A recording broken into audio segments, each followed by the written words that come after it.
इसमें क्या, भक्त्या मामभिजानति यावन्यस्मि तत्त्वतः ततो माम तत्त्व ज्ञात्वा विसते तदंतरम। ट्रांसलेशन कोई पढ़ रहा है? हरे कृष्ण प्रभु। हाँ प्रणाम। बताओ। केवल भक्ति से मुझ भगवान को यथा रूप में जाना जा सकता है। जब मनुष्य ऐसी भक्ति से मेरे पूर्ण भावनामृत में होता है तो वह वैकुंठ जगत में प्रवेश कर सकता है। तो देखिए यहाँ पे बहुत इंपॉर्टेंट वर्स में ये बताया जा रहा है, भगवान क्या बता रहे हैं कि केवल भक्ति से मुझ भगवान को यथा रूप में जाना जा सकता है ना, एज इट इज, तत्वतः। यहाँ पे जो एक बहुत महत्वपूर्ण वर्ड यूज किया गया है, यहाँ पे दो तीन बहुत इंपॉर्टेंट वर्ड है। एक तो है कि भक्त्या, है ना, भक्त्या का मतलब है शुद्ध भक्ति से, by perfect, by pure devotional service, है ना, भक्ति में सेवा। भक्त्या का मतलब है शुद्ध भक्ति से। तो डिवोशनल सर्विस, भक्ति को अगर हम लोग, प्रभुपाद जी बताते हैं कि भक्ति का मतलब क्या है, भक्ति का मतलब है कि डिवोशनल सर्विस में एंगेज होना, भगवान की प्रेममय सेवा में लगना। ठीक है, तो केवल भक्ति से ही मुझ भगवान को यथा रूप में जाना जा सकता है। जैसे यथा रूप में जानने का क्या मतलब है, तत्व से जानना भगवान को।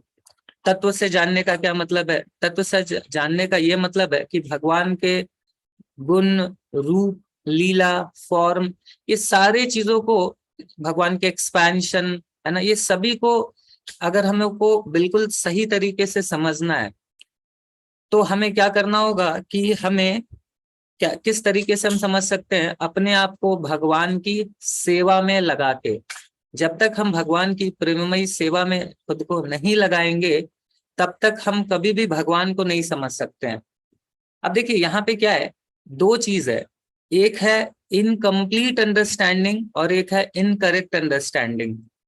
ठीक है, क्या है, एक है इनकम्प्लीट अंडरस्टैंडिंग और दूसरा क्या है, इनकरेक्ट अंडरस्टैंडिंग। तो इनकम्प्लीट अंडरस्टैंडिंग, जैसे हम लोग अभी प्रयास कर रहे हैं, भगवान को समझने का प्रयास कर रहे हैं, ग्रेजुअली समझ रहे हैं, है ना। तो हम जब डिवोशनल सर्विस में रहते हैं तो धीरे धीरे हमारा कंप्लीटनेस बढ़ता है, धीरे धीरे हम जैसे जैसे भगवान के विषय में सुनेंगे समझेंगे तो हम भगवान को और समझते जाएंगे। तो जो भक्ति में लगा है वो धीरे धीरे इनकम्प्लीट से कंप्लीटनेस की तरफ बढ़ेगा। लेकिन जो भक्ति में नहीं लगे हैं ना, वो क्या कह रहे हैं, केवल भगवान कह रहे हैं भक्त्या माम अभिजानति। यहाँ पे सिर्फ भगवान बोल रहे हैं, कैसे, मुझे कौन जान सकता है, सिर्फ जो भक्ति में लगा है ना। उसके अलावा पॉसिबल ही नहीं है। क्यों पॉसिबल नहीं है, कि वहां पे जो अंडरस्टैंडिंग होती है वो इनकरेक्ट अंडरस्टैंडिंग हो जाती है, भगवान के नाम के, गुण के, रूप के, लीलाओं के विषय में जो अंडरस्टैंडिंग है वही इनकम्प्लीट है। तो अभी भक्ति के विषय में क्यों बोला जा रहा है ना, हम तो सुनते हैं कि ज्ञान योग है, कर्म योग है, अनेकों योग के विषय में सुनते हैं, पर यहाँ पे भगवान भक्ति के विषय में ही क्यों बोल रहे हैं, है ना। एक इंपॉर्टेंट बात है ना कि भगवान बोल रहे हैं कि अगर तत्वतः आपको मुझे जानना है तो भक्ति करनी होगी।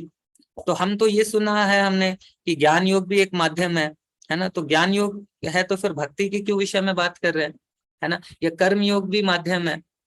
तो आगे खैर हम लोग देखेंगे कि देखिए भक्ति एक डेस्टिनेशन है, या तो हम शुरुआत से भी भक्ति कर रहे हैं, है ना, बट भक्ति ज्ञान योग का भी डेस्टिनेशन है, कर्म योग का भी डेस्टिनेशन है।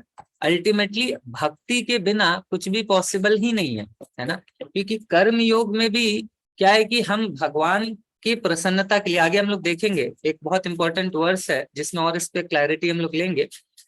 तो जो कर्म योग है उसके विषय में भी भगवान खुद ही आगे के श्लोक में हमें बता रहे हैं कि कैसे हमें कंप्लीटली लगे रहना है सेवा में।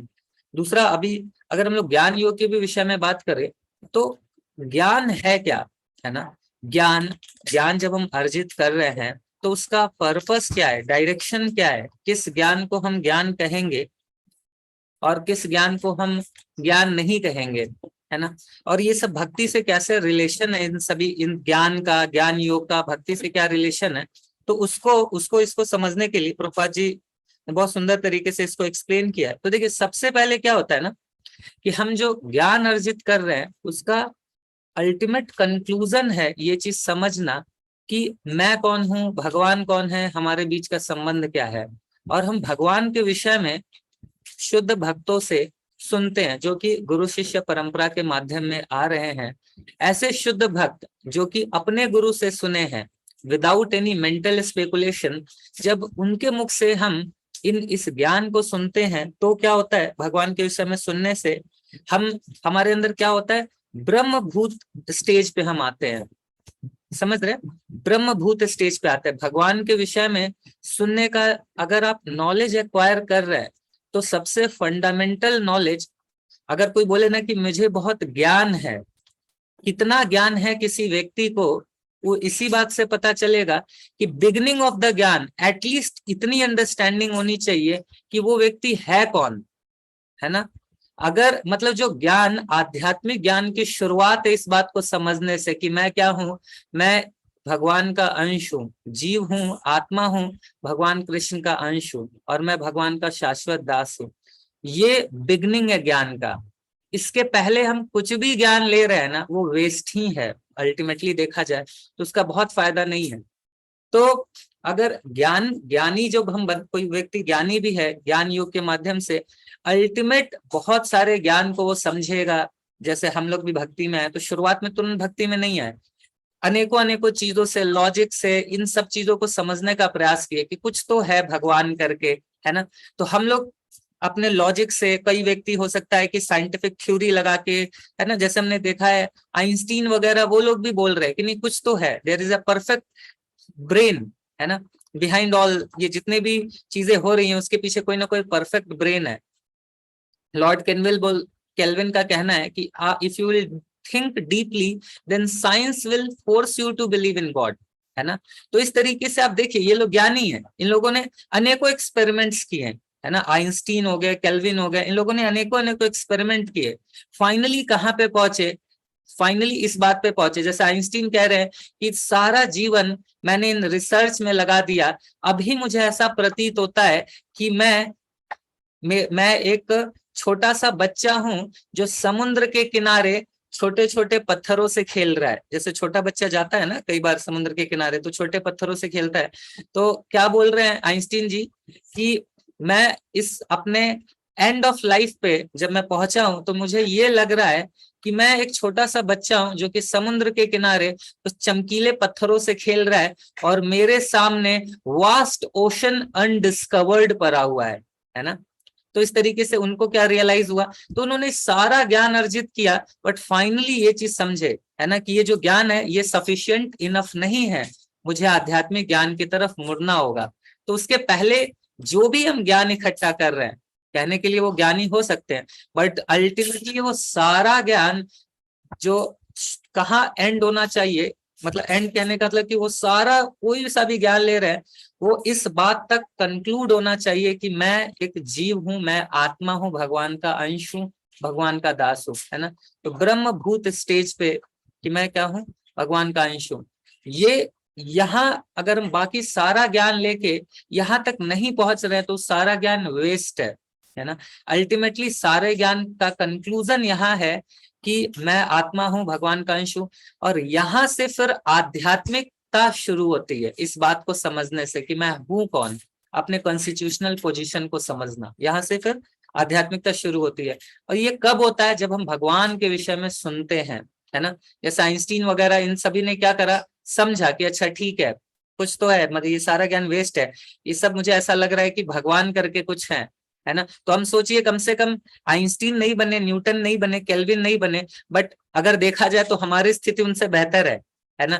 क्योंकि वो सब करने के बाद उनको रियलाइज क्या हो रहा है कि ये वेस्ट है ना। मैं छोटा सा बच्चा हूँ, रेत के किनारे खेल रहा हूँ, तो अभी मेरे सामने क्या है कि वास्ट ओशन है ज्ञान का जो अनडिस्कवर्ड है। तो अब वो अगले जन्म में हो सकता है अभी किसी जन्म में फिर वो थोड़ा बहुत वो आइंस्टीन जी भी भगवत गीता पढ़ते थे, तो ऐसे न्यूटन भगवत गीता पढ़ते थे, तो ऐसे कई सारे साइंटिस्ट है जो कि भगवत गीता पढ़ते थे। फिर ये अनंत जन्मों में हम जब इस ज्ञान को इकट्ठा करते करते फिर फाइनली इस ज्ञान पे पहुंचते हैं, है ना। जब हमें क्या होता है, हमारा करोड़ों करोड़ जन्म की अज्ञात स्वीकृति और ज्ञान, ये सब का फाइनल कंक्लूजन क्या है, भगवान की कथा को सुनने के लिए थोड़ा सा भी रुचि उत्पन्न करना। जैसे आप सभी लोग को अभी यहाँ पे बैठे हैं तो इतना आसान नहीं है ना, इतने तमोगुनी माहौल में, है ना, जब मतलब यूट्यूब शॉर्ट्स में कन्वर्ट हो गया है ना, इंस्टाग्राम रील आ गए, है ना, और मतलब लोगों का कंसंट्रेशन लेवल इतना थर्ड क्लास हो गया है कि टाइम ही नहीं है किसी के पास उस समय बैठ के भगवत गीता की 1-1.5 घंटे तक इस बैठ ही जाना, अपने आप में ये सोच के कि मैं ये अटेंड करूंगा, यही बहुत बड़ी बात है। इतना ही करना आसान नहीं है। तो ये क्या है कि कहीं ना कहीं ये सब आप सभी को रियलाइज हुआ है इन सारी चीजों का, तभी एक स्टेज पे आप पहुंचे हो जब ये सुनने का प्रयास कर रहे हो।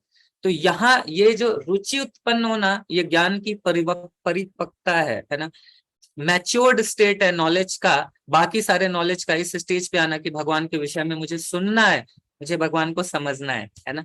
तो ये जब हम सुनते हैं समझते हैं तो देन फिर क्या होता है, उसके बाद हम भगवान के विषय में सुनते हैं, भगवान के विषय में सुनेंगे भगवत गीता भागवतम। फिर ये जब आध्यात्मिक ज्ञान, ये सारा ज्ञान जब परिपक्व होने लगेगा तब हमको क्या रियलाइज होने लगेगा कि ये हम आत्मा है ना। सबसे पहले क्या हुआ, सबसे पहले हमने खूब सारा ज्ञान लिया और इस कंक्लूजन पे हम पहुंचे कि अल्टीमेटली ये सारा ज्ञान का कुछ ज्यादा फायदा नहीं है, हमें कुछ भगवान के विषय में जानना चाहिए। ये पहला स्टेज है। फिर क्या होगा, भगवान के विषय में सुनने के लिए इच्छा उत्पन्न होगी, है ना, ये एक स्टेज है, नेक्स्ट स्टेज है। उसके बाद क्या होगा, थर्ड स्टेज में हम भगवान के विषय में सुनेंगे, जो हम सभी इस थर्ड स्टेज पे है कि भगवान के विषय में सुनने का मतलब ऑलरेडी 2 नॉलेज ऑफ ज्ञानी हम पार कर चुके हैं। थर्ड लेवल ऑफ ज्ञानी है कि वो बैठ के सुनेगा, है ना। तो अब क्या होगा, हम भगवान के विषय में सुनेंगे और जैसे जैसे हम सुनेंगे ग्रेजुअली फिर हम नेक्स्ट स्टेज पे आएंगे। उस स्टेज में क्या होगा, हमें ये बिलीव होगा, हम इस बात को समझने का प्रयास शुरू करेंगे कि हम शरीर नहीं आत्मा है। और जब इस अंडरस्टैंडिंग के साथ हम समझना शुरू करेंगे कि हम शरीर नहीं है आत्मा है, तो फिर क्या होगा कि हम चीजों को, फिर हमारे चीजों को सुनने का देखने का डायरेक्शन चेंज हो जाएगा, है ना। हमारे जीवन में भी जो चीजें हो रही हैं उनको भी देखने का डायरेक्शन चेंज हो जाएगा। तो फिर क्या होगा, हम ज्ञान भी ले रहे हैं और इस भौतिक जगत जिसमें हम जी रहे हैं वहां पे हमें रियलाइजेशंस भी मिलने शुरू हो जाएंगे। तो ये दोनों का जब एक साथ मिलेंगे तो देन उसका रिजल्ट क्या है, रिजल्ट श्रील प्रभुपाद जी बताते हैं, ये श्रीमद् भागवतम में बताया गया 1.2.19 में, है ना, कि इसका रिजल्ट क्या है। ज्ञान से हमने समझा कि हमें क्या है, हम आत्मा है, ब्रह्मभूत स्टेज पे आएंगे। उसके नेक्स्ट स्टेज क्या है, जब कंटिन्यूअसली सुनते रहेंगे, श्रवण करते रहेंगे, तो क्या होगा, डिसअपियरेंस हो जाएगा ग्रीड और लस्ट का, है ना। तो काम वासना और जो लालच है ना, लोभ, ये धीरे धीरे डिसअपियर होने लगेगा। ये सब कैसे होगा, भगवान के विषय में श्रवण करने से। जैसे जैसे हम श्रवण कर देंगे ना तो हमारे हृदय से काम वासना लोभ ये सारा निकलना शुरू होगा। जो सबसे 2 इंपॉर्टेंट है, ग्रीड और लस्ट, है ना, काम और लालच लोभ, तो ये दोनों हमारा निकलना शुरू होगा। तो फिर क्या होगा, जैसे ही हमारे अंदर काम वासना कमी होगी ना, लालच खत्म होगा, तो हमारा भगवान के सेवाओं के प्रति आसक्ति बढ़ेगी, है ना। अभी हमारी भगवान की सेवाओं के प्रति आसक्ति क्यों नहीं है, क्योंकि हमारे अंदर बहुत अनेकों सेंस ग्रेटिफिकेशन के डिजायर भरे हुए हैं। जो काम है उसका मतलब सिर्फ सेक्सुअल अट्रैक्शन नहीं होता है, कोई भी इंद्र तृप्ति का डिजायर है वो काम के अंदर आता है ना। तो चूंकि वो काम वासना इतना ज्यादा भरा हुआ है, इसलिए हमारे अंदर सेवा करने की इच्छा नहीं होती है भगवान की। क्यों, क्योंकि सेवा करेंगे तो भगवान के लिए होगा ना, हमें तो अपनी इंद्रियों तृप्ति के लिए चाहिए चीजें। समझ रहे हैं आप सभी लोग, क्यों हमारे अंदर भगवान की सेवा की इच्छा नहीं है, क्योंकि हमारे अंदर कीड़ा है इंद्र तृप्ति का। हर चीज हमें मजे के लिए चाहिए, हर चीज में मजा आना चाहिए, है ना। तो वो मजा हर चीज में जो लेने की टेंडेंसी है, वो मजा हमें भगवान की सेवा से रोकता है। क्योंकि भगवान की सेवा मतलब सिर्फ उनकी प्रसन्नता के लिए किया गया कार्य, बट वो होगा नहीं। क्यों, क्योंकि अंदर पूरा दबा के भरा हुआ है इंद्र तृप्ति की इच्छा, वो मजा वाला जो टेंडेंसी है ना, कि मजा आना चाहिए। क्लास भी कर रहे हैं तो मजा आना चाहिए, आज मजा नहीं आया क्लास में, है ना, आज जो कम बोले, आज बोरिंग हो रही है क्लास, तो थोड़ा सा फिर मजा नहीं आ रहा है, तो हर कार्य मजे के लिए कर रहे हैं। तो मजे के लिए तब तक होगा जब तक कि वो भरा हुआ है अंदर काम वासना और लालच भरा हुआ है ना। अपनी इंद्र तृप्ति भी थोड़ा बहुत कर, और चाहिए, और मोर मोर मोर, है ना। तो और चाहिए, और चाहिए, संतुष्टि नहीं होगी, है ना। तो फिर भौतिक जगत में हम हमेशा यही लगे रहेंगे, यार थोड़ा और कर लेते, करेंगे ना भक्ति, है ना, थोड़ा सा और कर लेते हैं, थोड़ा सा और, अभी सेशन पे टाइम क्यों देना, थोड़ा सा और, अभी इतना जवान है अभी, या ये है अभी तो इतना अपॉर्चुनिटी, अभी तो जाके प्रमोशन मिला है, मतलब ये सारी चीजें रहेंगी। बट उस समय भी भगवान की कृपा से अगर हम श्रवण करते रहे तो क्या होगा कि ये जो लालच है ना वो धीरे धीरे कम होना शुरू होगा, और जो ये इंद्र तृप्ति का कीड़ा है वो धीरे धीरे कम होना शुरू होगा। फिर क्या होगा, अट्रैक्शन बढ़ने लगेगा। जैसे अभी क्या है, हमारा बहुत अट्रैक्शन नहीं है भगवान को सुनने के लिए, है ना। इंटेलिजेंस लेवल पे हम सभी को अच्छा लग रहा है कि नहीं सुनना चाहिए, इंपॉर्टेंट है। बट क्या होगा ना कि वो बहुत ज्यादा अट्रैक्शन तो नहीं है। बहुत ज्यादा अट्रैक्शन नहीं होने के कारण धीरे धीरे वो इच्छाएं भी, अभी क्या है, नया भगवत गीता कोर्स है, नया भागवतम कोर्स है, वेदांत चैतन्य प्रभु नए हैं, हर कुछ नया है, तो ये वन ऑफ द नई चीजों के रूप में हम अट्रैक्ट हो जाते हैं, है ना। लेकिन फिर वहां पे क्या होता है, कुछ दिन के बाद ये पुरानी होने लगती हैं चीजें, है ना। फिर लगता है अरे वही समृद्ध प्रभु, है ना, वही पीछे राधा गोविंद देव जी का फोटो लेके आ गए हैं, डीपी चेंज भी नहीं कर रहे हैं, वही वेदांत चैतन्य प्रभु, सेम सैफरॉन कलर, है ना। तो वही सेम सेम लग रहा है, वही भगवत गीता, वही प्रभुपाद, है ना, वही भक्ति, क्या है, कुछ नया होना चाहिए। तो कुछ समय के बाद हम क्या होता है, फिर लगने फेड अप होने लगते हैं, अरे छोड़ो यार हटाओ, है ना। तो ये क्यों हो रहा है, क्योंकि हमारे अंदर वो कीड़ा है। तो इसलिए हमें ये, हम हमारे स्टेज पे ये चीज हमें प्रयास करना चाहिए कि ये ऑलरेडी जब स्टेजेस बता गया है कि ये आएगा हमारे जीवन में, ये स्टेज आएगा, है ना। अभी 208 लोग हैं ना, 210 लोग हैं ना, 150 ही होने वाले हैं, 50 कौन जाएगा वो अपना अभी से बता दिए कि 50 तो जाएंगे, कौन जाएगा वो पता नहीं, बट 50 तो जाएंगे, ये तो पक्का है ना। तो ज्यादा अगले भगवत गीता कोर्स तक 50 तो जाएंगे। तो फिर ये चीज है कि ये होगा, है ना, ये होगा, क्यों होगा वो भी बता दिया गया है ना। क्यों होगा, क्योंकि वो मजा वाला कीड़ा है ना। तो मजे वाले कीड़े को साइड करके ये चीज समझना है कि नहीं, मेरा पर्पस क्या है, मैं आत्मा हूं, मैं ये प्यूरिफिकेशन के लिए अपने सुन रहा हूँ। तो इस भाव के साथ हमें सुनना है। जैसे जैसे हम अपने आप को प्रयास करेंगे सुनने का बार बार बार बार, तो धीरे धीरे हमारे अंदर से काम और जो लोभ है वो जाएगा। फिर हमारे अंदर भगवान की सेवाओं के लिए अट्रैक्शन बढ़ेगा, है ना। तो भगवान की सेवाओं के लिए अट्रैक्शन बढ़ना बहुत जरूरी है। अगर हम सही से श्रवण कर रहे हैं, इट मीन्स उसका कैसे हम समझ में आएगा कि हम सच सही डायरेक्शन में सुन रहे हैं, जो हमारा श्रवण है वो सही है या नहीं है। अगर हमारा श्रवण सही है, इट मीन्स कि हमारे अंदर इच्छा उत्पन्न होगी कि हमें कुछ सेवा चाहिए, है ना। अगर हमारे अंदर वो सेवा की भावना अभी तक नहीं आई है ना। कई डिवोटीज सेशंस करने के बाद कुछ वीक के बाद तुरंत कॉल करते हैं, बताते हैं प्रभु जी हमें कुछ सेवा चाहिए, है ना। इट मीन्स कि उनका सही डायरेक्शन में उनका श्रवण हुआ है ना। श्रवण का मतलब ही है कि अंदर भगवान की सेवा की इच्छा उत्पन्न होगी कि मैं भगवान के लिए क्या करूं, है ना। वो इच्छा आना बहुत महत्वपूर्ण है ना, कि मैं भगवान के लिए कुछ करूं। अभी तक तो मैं क्या लगता है अपने लिए कुछ करूं ना, फिर वो एक लेवल आएगा कि लगेगा कि भगवान के लिए कुछ करूं, है ना। अभी वो लेवल पे हम सभी को ग्रेजुअली आना है। तो और तब तक श्रवण कभी अच्छा लगेगा, कभी उतना अच्छा नहीं भी लगेगा, बट जब हम श्रवण करते रहेंगे तो उसका रिजल्ट क्या आएगा, धीरे धीरे हमें भगवान की सेवाओं के प्रति अट्रैक्शन होगा। और जब भगवान की सेवाओं के प्रति अट्रैक्शन शुरू होगा, तब क्या होगा कि हमारा इस फ्री फ्रॉम मटेरियल कॉन्टामिनेशन, है ना, हम क्या होगा कि ये जो हमारे अंदर जो ये अनर्थाएं हैं ना, जो विकृतियां हैं, वो खत्म होंगी। भगवान की सेवा में इंगेज हुए बिना, है ना, कभी भी हमारे अंदर जो कचरा है ना वो निकल ही नहीं सकता है। आप समझ रहे हैं, कभी भी नहीं निकल सकता है भगवान की सेवा में बिना इंगेज हुए। ये कौन बोल रहा है, ये मैं नहीं बोल रहा हूँ, ये स्वयं कृष्ण बोल रहे हैं, है ना। कहाँ बोल रहे हैं, इसी अध्याय इसी चैप्टर में बोल रहे हैं, और इसी श्लोक में बोल रहे हैं। क्या बोल रहे हैं भगवान, अगेन मैं इस वर्ष को मतलब इसको मैं पढ़ता हूँ। और क्या बोल रहे हैं, केवल भक्ति से मुझ भगवान को यथारूप में जाना जा सकता है। जब मनुष्य ऐसी भक्ति से मेरे पूर्ण भावनामृत में होता है, तो वह वैकुंठ जगत में प्रवेश कर सकता है ना। तो देखिए यहाँ पे अगेन भगवान क्या बोले, मैंने आपको पूरा सीक्वेंस बता दिया ना, कैसे कैसे क्या क्या स्टेजेस आएंगे, और उन सारे स्टेजेस पे क्या होगा, फिर फाइनली हमारे अंदर से सारे, जब हम भगवान की सेवाओं में एंगेज होंगे, सेवाओं में एंगेज होंगे तो क्या होगा, सेवा में एंगेज होने से हमारे अंदर अनर्थाएं निकलेंगी।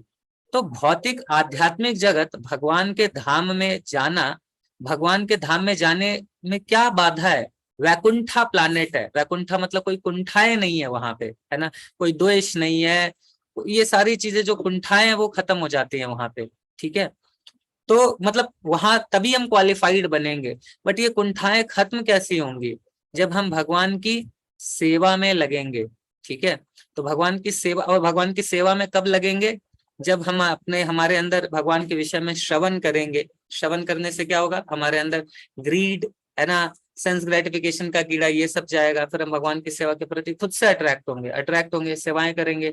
सेवा करेंगे तो शुद्धिकरण होगा, थोड़ा भक्तों से रगड़ा रगड़ी होगा, है ना, थोड़ा उनको बोलेंगे क्या प्रभु जी आपको समझ में नहीं आता है ना, थोड़ा वो बोलेंगे आप ठीक से सेवा नहीं करते हो, एक दूसरे का शुद्धिकरण करेंगे। उसमें भी फिल्टर, ये भक्ति ना, मतलब भगवान ऐसा फिल्ट्रेशन ही प्रोसेस है। फिर सेवा में भी कुछ छट जाएंगे, है ना, फिर वो 208 मतलब 150 होंगे, फिर 150 110 हो जाएंगे, है ना, फिर बचेंगे 100 जो कि लगे रहेंगे सेवा में, है ना। क्योंकि क्या होता है, उस समय आप सेवा कर रहे हैं, फिर हमें लगता है कि अरे सेवा कर रहे हैं तो बहुत ऐसे एकदम स्मूथ होना चाहिए। बट ये जो ऊपर नीचे आएगा ना, ये जो सिचुएशन है, वो सिचुएशन ही तो प्यूरिफाई कर रही है हमको, है ना। तो इस तरह से चीजें होंगी, फिर धीरे धीरे क्या होगा कि हमारा भगवान की सेवा से हमारा सारा कॉन्टामिनेशन निकलेगा। और जब हम शुद्ध हो जाएंगे तो देन हम कहाँ प्रवेश करेंगे? भगवान के धाम में, है ना। तो भगवान के धाम में प्रवेश करने के लिए हृदय शुद्ध होना बहुत जरूरी है। हृदय शुद्ध होगा सेवाओं से, है ना। तो इसलिए भगवान की सेवा, और भगवान की सेवा कब होगी? जब हमारे हृदय से काम, क्रोध, ये सब काम और इंद्र तृप्ति, लालच, ये सब निकलेगा। और वो कब निकलेगा? जब हम श्रवण करेंगे। इसलिए श्रवण बहुत इंपॉर्टेंट है। एक तो श्रवण और दूसरा सेवा। तो जिनको भी भक्ति में आध्यात्मिक प्रगति करना है ना, दो चीज हमेशा फिक्स रखिए। एक तो श्रवण अच्छे से कीजिए, और वो भी परंपरा में। ऐसा नहीं कि कहीं भी कुछ भी सुन रहे हैं, है ना, कोई भी मजेदार स्टोरी आ गया तो सुन लिया, नहीं। हमें एक ऑथेंटिक ज्ञान सुनना बहुत जरूरी है, जो कि परंपरा के माध्यम से आ रहा है। क्योंकि ज्ञान हम जो भी ले रहे हैं ना, it's like putting a seed in the soil. तो मिट्टी में जैसा हम सीड रोप रहे हैं ना, वैसा ही है। तो हम अगर भक्तों से सुन रहे हैं, और भगवान क्या बोल रहे हैं, मेरे भक्तों के द्वारा गुरु परंपरा में हम अगर श्रवण करेंगे, तो फिर क्या होगा? जो सीड होगा वो भक्तिमय होगा। नहीं तो फिर वो भी हमें ज्ञान भी अर्जित करेंगे, वो भी हमें बाहर निकाल के लेके चला जाएगा। तो हमें शुद्ध ज्ञान लेना है, तभी शुद्ध भक्ति हृदय में जाएगी। नहीं तो भक्ति जाएगी नहीं हृदय में, है ना, वो बीज ही गलत हो जाएगा। तो शुद्ध भक्ति को हम जब लेंगे, हृदय में सेवाएं करेंगे, तो फिर अनर्था निकलेगी। फिर भगवान के धाम जाएंगे।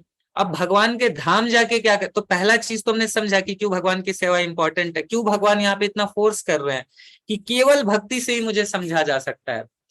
क्योंकि भक्ति, एक तो हमने अभी देखा एक पॉइंट। दूसरा ये है कि आध्यात्मिक जगत में जाके हम करेंगे क्या? आध्यात्मिक जगत में जाके हम क्या करना चाहते हैं? वहां पे क्या करेंगे?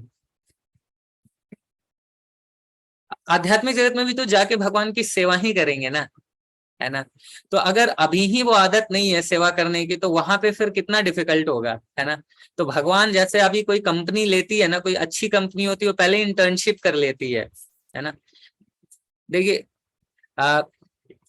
वंदना माता जी बता रही है पीस ऑफ माइंड। एक्चुअली देखिए, पीस ऑफ माइंड ना, ये हमारा नेचुरल स्टेट नहीं है ना। अभी मान लीजिए ऑफिस में वंदना माता जी बहुत किचकिच किचकिच हुआ है, खूब उठापटक हुआ है। आप घर जाओ, 5 मिनट बैठो, अच्छा लगेगा कि अरे चलो पीस ऑफ माइंड मिल गया। बट आप कितनी देर पीस ऑफ माइंड में बैठ सकते हो? कुछ देर के बाद आपकी इच्छा होगी कि आप अपने किसी फ्रेंड को कॉल करें, टीवी देखे, किसी के साथ खेले, है ना। तो ये पीस ऑफ माइंड हमारा नेचुरल स्टेट नहीं है। नेचुरल स्टेट है आनंद में रहना, है ना। आनंद में रहना वो नेचुरल स्टेट है। तो पीस ऑफ माइंड, तो और वो आनंद मिलता कहाँ है? वो भगवान की सेवा में ही है ना। वो भगवान की सेवाओं में ही वो आनंद मिल सकता, और कोई है ही नहीं। इसीलिए भगवान इस पे इतना फोकस कर रहे हैं कि केवल भक्ति में सेवा से ही मुझे समझा जा सकता है ना। तो हम क्या करेंगे कि यहाँ पे भगवान के धाम जाके भी क्या करना है? सेवा ही करना है। तो सेवा कभी छूट ही नहीं सकता है, तो अभी से ही शुरू करे तो अच्छा है। अल्टीमेटली करना सेवा ही है ना। सेवा किसके लिए? भगवान की प्रसन्नता के लिए। इवन श्रीला प्रभुपाद जी बताते हैं कि जो भक्त है ना, वो मोक्ष की कामना नहीं करते हैं। एक बार प्रभुपाद जी से पूछा कि प्रभुपाद जी, हम मोक्ष की कामना क्यों नहीं कर रहे हैं, है ना। तो प्रभुपाद जी ने बताया क्योंकि डिवोटीज आर ऑलरेडी लिबरेटेड। है ना, कि भक्त जो है वो ऑलरेडी मुक्त हैं, उनको मुक्ति की कामना करने की इच्छा नहीं है। क्योंकि मुक्ति का मतलब क्या है, मुक्ति का मतलब अल्टीमेटली हम करेंगे क्या, भगवत धाम जाके सेवा ही तो करेंगे। तो अगर यहाँ पे ही सेवा में लग गए, है ना, यहाँ पे ही सेवा में लग गए तो फिर हो गई मुक्ति, है ना। तो हर काम, हर काम अगर हम इस कॉन्शियसनेस के साथ कर रहे हैं ना कि भगवान, अभी हम लोग आगे खैर इस वर्ष को और देखेंगे फर्दर डिटेल में। तो क्या है कि अगर हम उस भाव में हैं, अगर हम भगवान की सेवा में लगे हुए हैं और हमारा कोई पर्पस नहीं है, तो यही है। तो रियल में जो मुक्ति है, प्रभुपाद जी बताते हैं कि मुक्ति, हम सोचते हैं कि जन्म मृत्यु के चक्कर से छुटकारा मिले, एक्चुअली ये रियल मुक्ति नहीं है। रियल मुक्ति ये है ही नहीं। रियल मुक्ति है मटेरियल कंसेप्शन ऑफ लाइफ से छुटकारा पाना, है ना। मटेरियल कंसेप्शन ऑफ लाइफ, ये जो बहुत, जैसे भगवान बोलते हैं ना, सर्वधर्मान परित्याजम, है ना, सारे धर्मों को त्याग दो। तो किस चीज को त्यागने बोल रहे हैं, है ना, कि भगवान त्यागने बोल रहे हैं मटेरियल कंसेप्शन ऑफ लाइफ। जो जीवन है हमारा, उसमें जो हमारा भौतिक दृष्टि है ना, उसको त्यागने बोल रहे हैं। सिर्फ उसको त्यागना है, हर सिर्फ उसको त्याग लिए तो फिर हो गया, है ना। सिर्फ भौतिक दृष्टि को ही त्यागना है। बस कैसे त्यागना है, जैसे कोई घर पे, जैसे अगर कोई व्यक्ति ऑफिस जा रहा है, वो ये सोच के जा रहा है कि अरे मैं सैलरी लाऊंगा, कमाऊंगा, मेरी पत्नी मेरे बच्चे मेरे पे निर्भर है, तो ये भौतिक दृष्टि है। इसको त्यागना क्या हो गया कि मेरे बीवी बच्चे भगवान के अंश हैं, भगवान ने मुझे इनकी सेवा दी है और मैं इसलिए कमा रहा हूं ताकि मैं कुछ ऐसा जो पैसा अर्जन कर सकूं, ताकि मेरे परिवार का लालन पालन हो और वो लोग अच्छे से भक्ति करके भगवान के धाम में जा सके। तो इस कंसेप्शन के साथ अगर वो मटेरियली कार्य भी कर रहा है ना, तो भी वो मटेरियल कंसेप्शन ऑफ लाइफ से मुक्त है। तो यही मुक्ति है ना। मुक्ति यही है और कुछ है ही नहीं मुक्ति। बाकी मुक्ति अगर ये कंसेप्शन नहीं है और भगवान के विषय में तत्व ज्ञान नहीं है ना, तो जैसे वन ऑफ द मुक्ति क्या है, भगवान को अगर, भगवान को हम भक्ति में प्रोसेस से समझते हैं और तत्व से समझते हैं, तो फिर क्या होगा, भगवान को हम क्लैरिटी आएगी कि भगवान क्या है, भगवान के साथ क्या संबंध है, भगवान की सेवा में लगना, ये सारी चीजें क्लैरिटी आएगी। बट अगर हम तत्व से नहीं समझ रहे हैं, है ना, तो फिर क्या करेंगे कि अगर सिर्फ कोई व्यक्ति मुक्ति सोचता है कि शायद जन्म मृत्यु के चक्कर से छुटकारा प्राप्त करना ही मुक्ति है, ऐसा करके अगर वो भगवान को तत्व से नहीं समझ पाया, भगवान के सच्चिदानंद रूप को, तो क्या है ना कि वो जैसे अनेक तीन तरीके से भगवान का अंडरस्टैंडिंग है। एक है ब्रह्म, ब्रह्म रूप, है ना, भगवान के शरीर से जो एनर्जी निकल रही है उसको समझना, ये फर्स्ट लेवल ऑफ अंडरस्टैंडिंग है ना। तो जो ज्ञानी है वो, कई सारे लोग भगवान के निराकार रूप के, जैसे कई लोग बोलते हैं ना कि भगवान तो निराकार है, तो भगवान निराकार, भगवान का निराकार रूप है, बट ये सब, ये थर्ड क्लास अंडरस्टैंडिंग है कि भगवान सिर्फ निराकार रूप में है। उससे ऊपर की अंडरस्टैंडिंग है भगवान का परमात्मा के रूप में अंडरस्टैंडिंग, कि भगवान हमारे परमात्मा के रूप में है। और उससे ऊपर अंडरस्टैंडिंग है भगवान सच्चित आनंद के रूप में समझना, और भगवान का फॉर्म है, ये सब कुछ समझना और भगवान की सेवाओं में लगना। अगर ऐसा हम नहीं समझ पा रहे हैं, अगर हम शास्त्रों को फॉलो करें, बट अगर हमारे ब्रह्म स्टेज पे है, भगवान को सिर्फ निराकार के रूप में समझ रहे हैं, उस स्टेज में अगर हमको जन्म मृत्यु के चक्कर से छुटकारा भी मिल गया, तो हम ज्यादा से ज्यादा कहाँ जा सकते हैं, भगवान जो ब्रह्म ज्योति है वहां पे जाके रिलैक्स कर सकते हैं। बट प्रॉब्लम क्या है ना कि ब्रह्म ज्योति में जाके हम अपने आप को रिलैक्स भी कर लेंगे ना, तो वहां पे शांति तो मिल पाएगी, बट ज्यादा दिन टिकेंगे नहीं वहां पे। वहां पे भी अंदर जाके हमारी इच्छा होगी कुछ सेवा करने, मतलब वहां पे जाने के बाद फिर हमको थोड़े समय के लिए तो अच्छा लगेगा, फिर अंदर थोड़ा सा आनंद लेने की इच्छा होगी। फिर उस आनंद लेने की इच्छा आई, अगर उसमें भगवान की सेवा इन सब की तरफ अट्रैक्शन हुआ, तो भगवान के धाम प्रवेश कर जाएंगे, नहीं तो वापस भौतिक जगत में गिर सकते हैं। तो ब्रह्म ज्योति के स्टेज पे भी कोई पहुंच के नीचे फॉल डाउन उसका हो सकता है ना। इसलिए बहुत इंपॉर्टेंट है। और एक और महत्वपूर्ण अंडरस्टैंडिंग इस वर्ष से ये है कि आप देखिए, जब हम लोग बोलते हैं कि भगवान का ब्रह्म, ये जो भगवान का निराकार रूप का अंडरस्टैंडिंग है, उससे ऊपर परमात्मा अंडरस्टैंडिंग है, उससे ऊपर भगवान की अंडरस्टैंडिंग है, इस वर्ड से भी वो पता चलती है। क्यों? क्योंकि भगवान क्या बोल रहे हैं, केवल भक्ति में सेवा से ही मुझे जाना जा सकता है। अब भक्ति में सेवा किसकी होगी? आप सोचिए, भक्ति में सेवा किसकी होगी? क्या निराकार रूप की भक्ति में सेवा होगी? क्या नहीं होगी ना। भक्ति में सेवा का मतलब है भोग लगाना, आरती करना। ये कब करेंगे हम? जब समझेंगे भगवान का फॉर्म है तब तो, है ना। तो जब वो फॉर्म नहीं समझेंगे तब तक तो भगवान की सेवा ही नहीं कर पाएंगे। तो इसीलिए इस वर्ष से हम ये भी समझ सकते हैं कि भगवान का फॉर्म है ना, भगवान का फॉर्म है और उस फॉर्म की आराधना करना। तो ये सारा चीज इस वर्ष से हम इन सारी चीजों को समझ सकते हैं। इस शिला प्रभुपाद जी के तात्पर्य में ये भी चीज बताते हैं कि कई बार लोग इस तरीके से सोचते हैं कि भगवान में प्रवेश करना, ब्रह्म ज्योति में जब हम प्रवेश करेंगे तो हमारा अस्तित्व खत्म हो जाएगा। बट ऐसा नहीं है। जैसे एक तोता अगर एक हरे पेड़ पे बैठा हुआ है, तो तोता दूर से कोई देखे तो लगेगा उसको कि तोता पेड़ में खत्म हो गया, मर्ज हो गया। बट हमेशा तोता और पेड़ अलग आइडेंटिटी रहेंगे। उसी तरह भगवान और जीव कभी भी मर्जिंग ऐसा नहीं है, हमेशा जीव सेपरेट आइडेंटिटी है, भगवान सेपरेट आइडेंटिटी है ना। तो ये सारा चीज हम इस वर्ष से समझ सकते हैं। तो अभी नेक्स्ट वर्ष बहुत इंपॉर्टेंट है।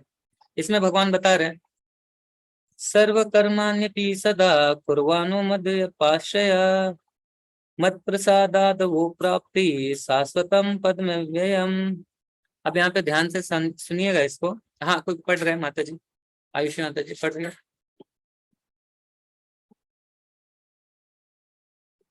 आयुषी माता जी। ठीक है, मैं पढ़ लेता हूँ। हम यस माता जी। मेरा शुद्ध भक्त मेरा शुद्ध भक्त मेरे संरक्षण में समस्त प्रकार कार्यों में संलग्न रहकर भी मेरी कृपा से नित्य तथा अविनाशी धाम को प्राप्त होता है। यस, थैंक यू माता जी। तो देखिए यहाँ पे भगवान क्या बोल रहे हैं कि मेरे शुद्ध भक्त मेरे संरक्षण में, है ना, समस्त प्रकार के कार्यों में संलग्न रह के भी, यहाँ पे एक बहुत इंपॉर्टेंट थिंग है जो हमें समझना है कि भगवान यहाँ पे क्या बोल रहे हैं। ऐसा नहीं बोल रहे हैं कि कोई सारे कार्य को छोड़ के, संन्यास लेके, ये सब छोड़ के ही मेरे धाम आ सकता है। भगवान यहाँ क्या बोल रहे हैं कि मेरे शुद्ध भक्त मेरे संरक्षण में, मेरे प्रोटेक्शन में, है ना, मेरे संरक्षण में क्या कर रहे हैं, समस्त प्रकार के कार्यों में संलग्न रहकर भी, है ना, विदाउट कुछ छोड़े मेरी कृपा से नित्य तथा अविनाशी धाम को प्राप्त हो सकते हैं, है ना। तो क्या करना है, भगवान बोल रहे हैं कि अभी इससे पहले वर्ष में क्या भगवान ने बोला है कि हमें तत्व ज्ञान लेना है ना, तत्व ज्ञान को समझना है। गुरु परंपरा के माध्यम से हम जिस ज्ञान को अगर समझे, अगर इस समझ रहे हैं ना, तो हम किसी भी कहीं भी स्थित है, हम वर्क प्लेस पे हैं, जॉब कर रहे हैं, हाउस वाइफ है, कुछ भी कर रहे हैं, यहाँ पे भगवान बोल रहे हैं समस्त प्रकार के कार्यों में संलग्न रहकर भी मेरे संरक्षण में कार्य करता है ना। तो यहाँ पे देखिए, यहाँ पे प्रभुपाद जी परपट इंपॉर्टेंट है। आयुषी माता जी आपके पास परपट है क्या? इसका पढ़ेंगे आप तात्पर्य? हाँ पढ़िए माता जी। मद व्यपाश्रय है शब्द का अर्थ है परमेश्वर के संरक्षण में। भौतिक कलमश से रहित होने के लिए शुद्ध भक्त परमेश्वर या उनके प्रतिनिधि स्वरूप गुरु के निर्देशन में कर्म करता है। उसके लिए समय की कोई सीमा नहीं है, वह सदा 24 घंटे 100% परमेश्वर के निर्देशन में कार्यों में संलग्न रहता है। ऐसे भक्त पर जो कृष्ण भावनामृत में रत रहता है, भगवान अत्यधिक दयालु होते हैं। वह समस्त कठिनाइयों के बावजूद अंततः गौतवा दिव्य धाम या कृष्ण लोक को प्राप्त करता है। वहां उसका प्रवेश सुनिश्चित रहता है, इसमें कोई संशय नहीं है। उस परम धाम में कोई परिवर्तन नहीं होता, वह प्रत्येक वस्तु शाश्वत, अविनश्वर तथा ज्ञान में होती है। देखिए यहाँ पे कितना इंपॉर्टेंट बात बताया जा रहा है कि अगर मेरे शुद्ध भक्त मेरे संरक्षण में, है ना, मेरे गाइडेंस में कार्य कर रहे हैं। संरक्षण का मतलब क्या है कि मेरे गाइडेंस में कार्य करे, है ना। तो यहाँ पे प्रभुपाद जी बता रहे हैं कि भगवान, अब कोई बोल सकता है ना कि भगवान तो है नहीं, अर्जुन के सामने तो भगवान था, भगवान थे तो अर्जुन तो भगवान के गाइडेंस में कार्य किया। हम कैसे भगवान के गाइडेंस में कार्य करें। तो हम भी अगर भगवान के प्रतिनिधि के गाइडेंस में कार्य कर रहे हैं तो it is as good as working under guidance of supreme lord, है ना। अगर हम भगवान के प्रतिनिधि के रूप के गाइडेंस में भी कार्य कर रहे हैं तो ये वैसा ही है जैसा भगवान के डायरेक्ट गाइडेंस में कार्य करना, है ना। तो हम सभी लोग बहुत सौभाग्यशाली है कि इस कौन में हर किसी को, आप सभी लोग में से कई लोग नए हैं पुराने हैं, सभी को कोई ना कोई फैसिलिटेटर है जो मिले होते हैं, जो उनको गाइड करने के लिए रेडी है ना। और फैसिलिटेटर हैं, उनके ऊपर सीनियर फैसिलिटेटर्स हैं, काउंसलर हैं, वेदांत चेतन प्रभु जी हम सभी के। तो हर एक लेवल पे हम, उससे फिर बडी सिस्टम भी है, कई लोगों के बडी भी हैं, फ्रेंड्स हैं, फैसिलिटेटर हैं। तो कितने सारे लेवल ऑफ गाइडेंस है जहाँ पे हम उन भक्तों का गाइडेंस ले सकते हैं, उनके गाइडेंस में कार्य कर सकते हैं। अगर हम ऐसा कर रहे हैं और भगवान, तो इट मीन्स कि हम अगर उनका गाइडेंस में कार्य कर रहे हैं, इट मीन्स कि हम भगवान के संरक्षण में कार्य कर रहे हैं। अगर हम ऐसा कर रहे हैं तो फिर ये मतलब नहीं रहता है कि आप वृंदावन धाम में हैं या फिर नोएडा गोविंद धाम में है ना। किसी भी जगह पे हैं, अगर आप अंडर गाइडेंस कार्य कर रहे हैं तो वो उतना ही इम्पोर्टेंट है और उतना ही आपकी आध्यात्मिक प्रगति होगी, चाहे हम जहाँ पे भी हो, चाहे फरीदाबाद में हो और चाहे अमृतसर में हो, है ना। कोई फर्क नहीं पड़ेगा कि आप कहाँ पे हैं।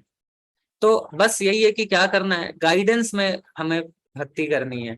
ये एक्चुअली ये इतना सिंपल जितना लगता है इतना है नहीं, है ना। आगे हम लोग देखेंगे, बहुत इंपॉर्टेंट है, 1-2 वर्ष नाम लोग देखेंगे कि क्यों इतना डिफिकल्ट है ना। तो ऐसे सुनने में कितना सिंपल लग रहा है बट इसको करना बहुत मुश्किल है ना। क्यों करना मुश्किल है ये भी आगे के वर्ष में हम लोग अभी देखेंगे कि क्यों करना मुश्किल है। बट भगवान यहाँ पे सिंपली बता दिए, है ना, कि क्या करना है। बस सिंपल, मेरे बस गाइडेंस में, मेरे संरक्षण में, या भगवान के जो ऑथेंटिक रिप्रेजेंटेटिव हैं परंपरा के माध्यम से जो आ रहे हैं उनके गाइडेंस में कार्य करें। तो फिर हम 24 घंटे में जो भी कार्य करते रहे, हम अगर उनके गाइडेंस में कार्य कर रहे हैं ना। देखिए क्या है कि एक बार वेदांत चेतन प्रभु जी वही बता रहे थे कि हम शुद्ध भक्त तो है नहीं, फिर हम शुद्ध भक्ति कैसे करें। तो कैसे करें, शुद्ध भक्त नहीं है बट करना तो शुद्ध भक्ति है, तो हम कैसे करेंगे, शुद्ध भक्तों के गाइडेंस में कार्य करेंगे तो फिर वो शुद्ध भक्ति हो जाएगी, है ना। अभी हम किसके गाइडेंस में कार्य कर रहे हैं, मन के गाइडेंस में कार्य कर रहे हैं, है ना। हम सभी अपने अपने मन के गाइडेंस में कार्य कर रहे हैं। बस वो गाइडेंस मन से हटा के हमें भक्तों को दे देना है, उनके गाइडेंस में कार्य करना है। अब ये भी हो सकता है कि आप समृद्ध प्रभु के गाइडेंस में कार्य करो, समृद्ध प्रभु बोले कि प्रभु जी आप अपना जो सारा प्रॉपर्टी मेरे नाम लिख दीजिए, है ना। तो इसके लिए फिर क्रॉस चेक कैसे करेंगे, तो क्रॉस चेक ये करना है कि हमें जो गाइडेंस दे रहा है उनसे पूछिए कि प्रभु जी ऐसा शास्त्र में बताया गया है क्या, है ना। वर्स कोट करिए, फिर हम प्रॉपर्टी आपके नाम करेंगे, है ना। तो इसीलिए बहुत इंपॉर्टेंट है कि हम शास्त्रों को भी पढ़े। प्रभुपाद जी की बुक्स पढ़ रहे हैं तो कितना अच्छा है ना। प्रभुपाद जी जो भी चीजें सब पूरे रेफरेंस के साथ बताते हैं, तभी हम प्रभुपाद जी को मान रहे हैं ना। मतलब प्रभुपाद जी से प्योर डिवोटी वो तो है ही, बट उससे इम्पोर्टेंट बात क्या है कि प्रभुपाद जी जो बोल रहे हैं, इवन एक प्योर डिवोटी होते हुए अपने एग्जांपल से प्रभुपाद जी ने दिखाया कि is a pure devotee, still Prabhupada ji जो भी बोलते हैं वो शास्त्रों के रेफरेंस से बोलते हैं, है ना। तो जो भी चीजें हम पूछ रहे हैं, जो भी चीजें हमें गाइडेंस दे रहा है वो थ्रू शास्त्र होने चाहिए। अगर है तो फिर उसको एक्सेप्ट अगर हम करेंगे तो हम भी शुद्ध भक्ति कर सकते हैं। और ऐसा अगर हम करेंगे तो क्या होगा, प्रभुपाद जी यहाँ पे बता रहे हैं कि समस्त कठिनाइयों के बावजूद, है ना, आपका पति आपको भक्ति करने नहीं दे रहा है, आपकी पत्नी आपको भक्ति करने नहीं दे रही है, बच्चे आपका खून पी रहे हैं, है ना, माता पिता आपको भक्ति करने नहीं दे रहे हैं, इस आपका बॉस, है ना, कुछ भी हो रहा है ना। भगवान यहाँ पे प्रभुपाद जी पहले ही बोल दिए, अगर आप अंडर गाइडेंस कार्य कर रहे हो तो समस्त कठिनाइयों के बावजूद वो भगवान के धाम को प्राप्त करेगा ही करेगा, गारंटेड, है ना। सील्ड, ठप्पा, साइन भी हो गया, है ना। तो यहाँ पे है कि अगर हम करेंगे, ये प्रभुपाद जी बोल रहे हैं बट उसके पहले क्या है, यहाँ पे बोल रहे हैं ना, भगवान ही बोल रहे हैं कि मेरे शुद्ध भक्त मेरे संरक्षण है, समस्त प्रकार के कार्यों में रह कर भी मेरी कृपा से क्या होगा कि जब हम, यहाँ पे भगवान एक इंपॉर्टेंट वर्ड दे रहे हैं। जैसे कई बार हमको लगता है ना, यार मेरी क्या सिचुएशन है ना, मेरे पास तो ये नहीं है वो नहीं है, मेरा जब भी मन में जब करने में भी मन नहीं लगता है ना, क्लास करने में मन नहीं लगता है, मेरे अंदर तो कोई इच्छा भी नहीं है भक्ति की, मेरा क्या होगा कालिया, है ना। तो ऐसा हमें लग सकता है कि मेरा क्या होगा, कुछ नहीं हो सकता है मेरा। बट तब बोल रहे हैं कि अगर हम शुद्ध भक्तों के गाइडेंस में कार्य कर रहे हैं, भक्तों के गाइडेंस में कार्य कर रहे हैं, तो भगवान एक इंपॉर्टेंट वर्ड क्या बोल रहे हैं, मेरी कृपा से, मत प्रसादात, है ना। क्या बोल रहे हैं यहाँ पे इस वर्ष में, क्या है, मत प्रसादात। इसका मतलब क्या होता है, मेरी कृपा से। तो भगवान, जब हम भक्तों के गाइडेंस में कार्य करेंगे तो चीजें डिफिकल्ट रहेगी बिना, तो भगवान कृपा करेंगे, है ना। भगवान कृपा करेंगे, क्यों? क्योंकि हम प्रयास कर रहे हैं। आज हमारा आध्यात्मिक जीवन टफ क्यों है? क्योंकि हम चाहे नहीं थे पहले भक्ति करना, इसीलिए आज भगवान हमें बहाना दे रहे हैं, एक्सक्यूज दे रहे हैं, है ना। बट अगर हम प्रयास कर रहे हैं तो भगवान फिर कृपा करेंगे, है ना। और फिर वो सिचुएशन धीरे धीरे अपने आप ही नॉर्मल हो जाएगी, इतनी स्मूथ होगी कि हम सोच भी नहीं सकते हैं, इतनी स्मूथ हो जाएगी कि हम सोच भी नहीं सकते हैं। जब मैं खुद के एग्जांपल से मैंने देखा, आज एक डिवोटी को बता भी रहा था कि जब मैं इलेक्ट्रिसिटी बोर्ड में था कॉलेज के बाद, उस समय तो मेरा भी बहुत इंटरेस्ट नहीं था। जब मैं कॉलेज में था, पढ़ रहा था, तो थोड़ा बहुत करता था, अच्छा लगता था तो कर रहा था। बट जब मैं डिस्ट्रीब्यूशन इलेक्ट्रिसिटी बोर्ड में था, उस समय मेरी इच्छा बहुत होती थी करने की, बट उस समय कोई ऑप्शन नहीं था। मैं भक्तों से बहुत दूर रहता था, महीने में 2-3 दिन भक्तों से मिल पाता था। तो मेरे जो फैसिलिटेटर थे यही बोलते थे कि आप टेंशन, मुझे लगता था प्रभु जी मेरा क्या होगा, मैं तो कुछ एसोसिएशन नहीं ले पा रहा हूँ, कुछ भी नहीं कर पा रहा हूँ। तो यही बोलते थे कि आज आपके पास एसोसिएशन नहीं है, और उस समय जूम भी नहीं था, है ना। तो जूम भी नहीं था, और कॉल रेट भी बहुत महंगा था कि लंबे लंबे समय तक बात कर सके। तो थोड़ा बहुत फोन पे ही उनसे बात होती थी। तो इस तरीके से कुछ कुछ चीजें होती थी, तो मुझे बहुत बुरा लगता था। तो वही बोलते थे कि देखो, आप एफर्ट देते रहो, आप एफर्ट देते रहो, एक समय आएगा आपके पास इतना एसोसिएशन होगा, इतनी सेवाएं होंगी कि आप बोलोगे अरे इतनी सेवाएं हैं। और सच में भगवान की कृपा से अभी मैं देख पा रहा हूँ, है ना। तो उस समय ना मेरे पास सेवाएं थी और मेरी इच्छा थी, तो बहुत टफ सिचुएशन था उस टाइम भक्ति करने के लिए, सेवा करने के लिए। मुझे लगता था क्या मैं दिन भर यहाँ पे इलेक्ट्रिसिटी बोर्ड में, क्या यहाँ पे पावर देखते रहता हूँ, ये कर रहा हूँ, क्या कर रहा हूँ मैं जीवन। अब तो समझ रहा हूँ भगवान मुझे क्यों मौका नहीं दे रहा है भक्ति का। उस समय वही है कि हम सभी उस फेज से गुजरेंगे, बट अगर फेथ है तो फिर वो निकल जाएंगे उस फेज से, है ना। तो कितनी भी टफ सिचुएशन होगी, बट अंतो गत्वा, है ना, अंतो गत्वा क्या होगा, दिव्य धाम या कृष्ण लोक को प्राप्त करेंगे, है ना, अगर हम लगे हुए अंडर गाइडेंस हम हैं तो। ठीक है, तो ये वर्ष था। नेक्स्ट वर्ष, अभी नेक्स्ट 2 वर्ष हम लोग प्रयास करेंगे पढ़ने का। ये 2 वर्ष बहुत इंपॉर्टेंट है ना। तो कुर्सी की पेटी बांधे रखिएगा, ठीक है। चेतसा सर्वकर्माणि मयि सन्न्यस्य मत्परा, बुद्धि योगम उपाश्रित मत शिष्य सततम भव। अब देखिए, हाँ ये ऐसे माता जी, सारे कार्य के लिए मुझ पर निर्भर रहो और मेरे संरक्षण में सदा कर्म करो। ऐसी भक्ति में मेरे प्रति पूर्णतः सचेत रहो। देखिए यहाँ पे क्या बोल रहे हैं, एक कि सारे कार्य के लिए किस पे निर्भर रहो, मुझ पर निर्भर रहो, है ना। अल्टीमेट बार बार, इससे पहले भी भगवान ने बोला, क्या बोला, कि मेरे संरक्षण में कार्य करो, है ना। अगेन भगवान बोल रहे हैं मेरे ऊपर निर्भर रहो। मतलब जैसे छोटा बच्चा होता है ना, उसको माँ समझाती है, बेटा समझो इस बात को, समझो इस बात को। भगवत गीता सीरियसली हम देखेंगे ना, तो भगवान का वही प्रेम हमें फील करने को मिलेगा। देखिए बार बार भगवान बता रहे हैं, ऊपर भी वर्ष में बोला, नीचे वर्ष में भी बोल रहे हैं। बोले यही सबसे बड़ा प्रॉब्लम है, समझते ही नहीं है ना। इसलिए भगवान दूसरे वर्ष में बता रहे हैं कि क्या करो, मेरे सारे कार्यों के लिए मुझ पर निर्भर रहो, है ना। अल्टीमेटली मेरे ऊपर निर्भर रहो, जो भी आप अपना बेस्ट दो, है ना, बट मेरे ऊपर निर्भर रहो। अल्टीमेटली मैं ही सैंक्शनिंग अथॉरिटी हूँ, है ना। जो होगा तो मेरी सेंटर में रख के कर रहे हो, तो जो होगा वो बेस्ट ही होगा, टेंशन मत लो, है ना। मेरे संरक्षण में सदा कर्म करो, है ना, अपने जो भी आपकी प्रेस्क्राइब ड्यूटीज है करते रहो, टेंशन मत लो। और ऐसी भक्ति में मेरे प्रति पूर्णतः सचेत रहो। सचेत रहो मतलब क्या है कि देखिए यहाँ पे लिखा है ना, मत चित्ता सततम भवः। बहुत इंपॉर्टेंट वर्ड्स है ना, बुधवाने लायक है ये हाथ पे। भगवान क्या बोल रहे हैं, मद चित्ता सततम भव। मद चित्ता मतलब क्या है, मेरे ऊपर फोकस रखो, कृष्णा कॉन्शियस रहो, है ना। मत चित्ता मतलब क्या है, चित्त में, चिंतन में कौन होना चाहिए, भगवान होना चाहिए, भगवान होने चाहिए, है ना। तो मत चित्ता हमेशा क्या रहो, कृष्णा कॉन्शियस रहो। कब रहो, है ना, कब रहो, सततम भवा, है ना, हमेशा, हमेशा मेरे ही। तो कई बार लोग बोलते हैं ना, कई कई लोग जब भक्ति में आते हैं तो उनसे पूछा जाता है, अरे यार हर बात में तुम भगवान को घुसा देते हो यार, कुछ तो लिमिट होना चाहिए, बताओ। गोलगप्पे से लेके, है ना, ऑफिस से लेके हर बात में भगवान आ जाते हैं तुम्हारे, कुछ तो अपने लिए मेरे लिए सोचा करो, है ना। हर काम करते हो भगवान की प्रसन्नता के लिए, कहाँ लिखा है? उनको यही वर्ष दिखाइए कि देखो यहाँ पे भगवान बोल रहे हैं मत चित्ता सततम भवा, है ना। उनको ये वर्ष दिखाइए कि भगवान क्या बोल रहे हैं कि सततम, हमेशा किसमें रहो, हमेशा कृष्णा कॉन्शियस रहो, हमेशा फोकस किसके ऊपर रखो, मेरे ऊपर रखो, है ना। तो ये भगवान ही बोल रहे हैं, इसीलिए हम हमेशा बोलते हैं कृष्णा कॉन्शियस बनो। सो भी तो भगवान के लिए, है ना। रात को सो भी तो ये सोचो कि हम क्यों सो रहे हैं, ताकि हम रात भर अच्छे से रेस्ट ले सके और सुबह उठ के अच्छे से जप कर सके। तो अगर इस भाव में हम सो भी रहे हैं तो वो भी कृष्णा कॉन्शियसनेस में ही है।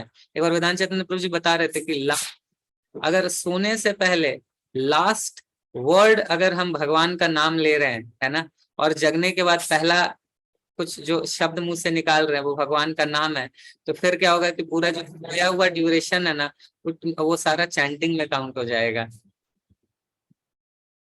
तो ये है, तो प्रयास कीजिए लास्ट सोते वक्त अगर आप बोले, है ना, तो इसका मतलब ये नहीं कि माला छोड़ दीजिएगा, है ना। बोले ये तो हो गया ना रात भर 12 घंटा, भी तो 64 माला जप हो गया हमारा, आप 16 माला बोलते थे, है ना। तो ऐसा नहीं है, वो एडिशनल हो जाएगा, ठीक है।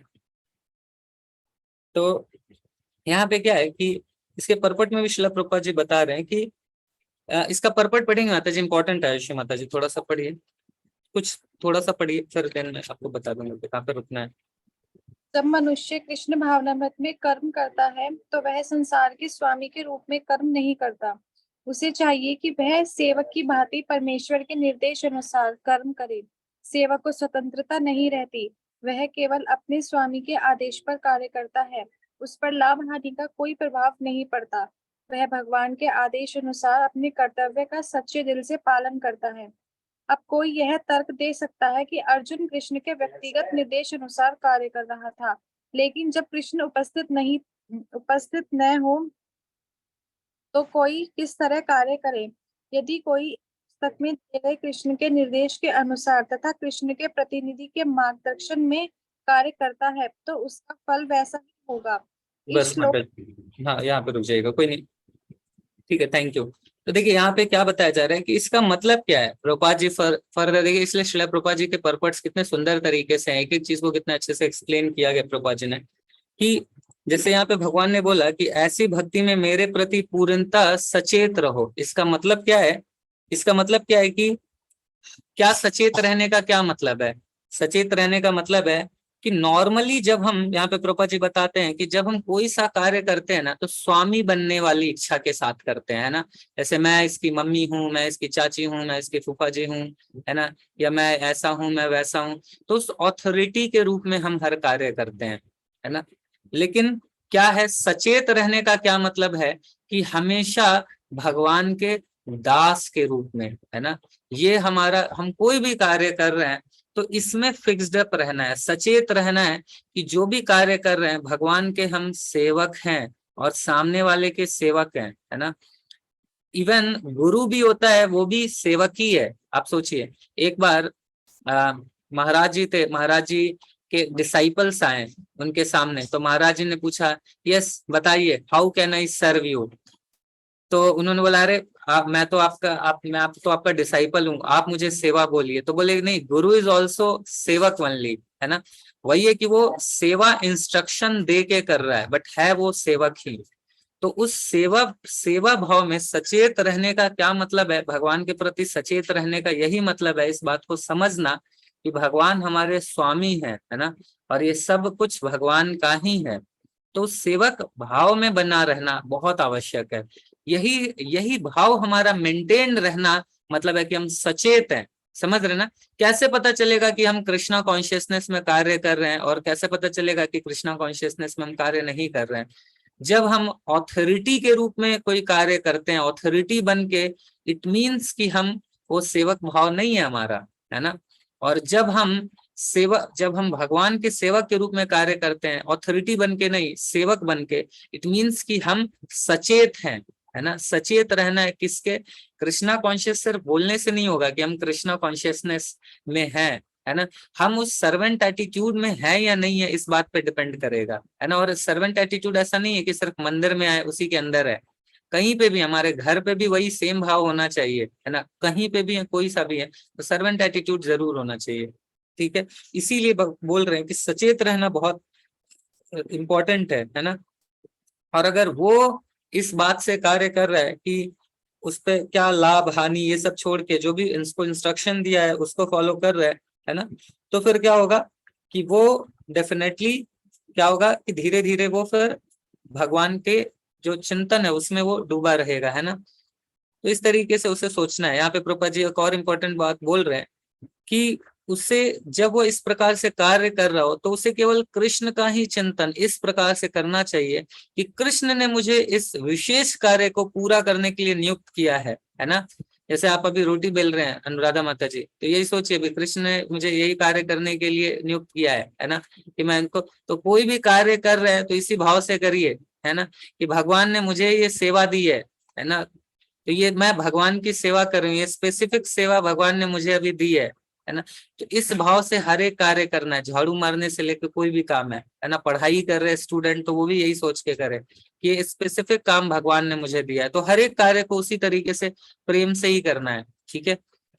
तो ये मैं नहीं बोल रहा, प्रभुपाद जी बोल रहे हैं ना कि कृष्ण ने मुझे इस विशेष कार्य को पूरा करने के लिए नियुक्त किया है, और इस तरह से कार्य करते हुए, तो जब हम ऐसा करेंगे ना तो क्या होगा कि स्वाभाविक रूप से कृष्ण का चिंतन होता है ना। और प्रभुपाद जी बोल रहे हैं यही पूर्ण कृष्ण भावनामृत है ना, this is the perfection of Krishna consciousness. जो भी कार्य कर रहे हैं इस भाव के साथ करें, है ना। लेकिन यहाँ पे प्रभुपाद जी ने बट लगाया है, लेकिन ये ध्यान रहे कि मनमाना कर्म करके उसका फल परमेश्वर को अर्पित नहीं किया जाए।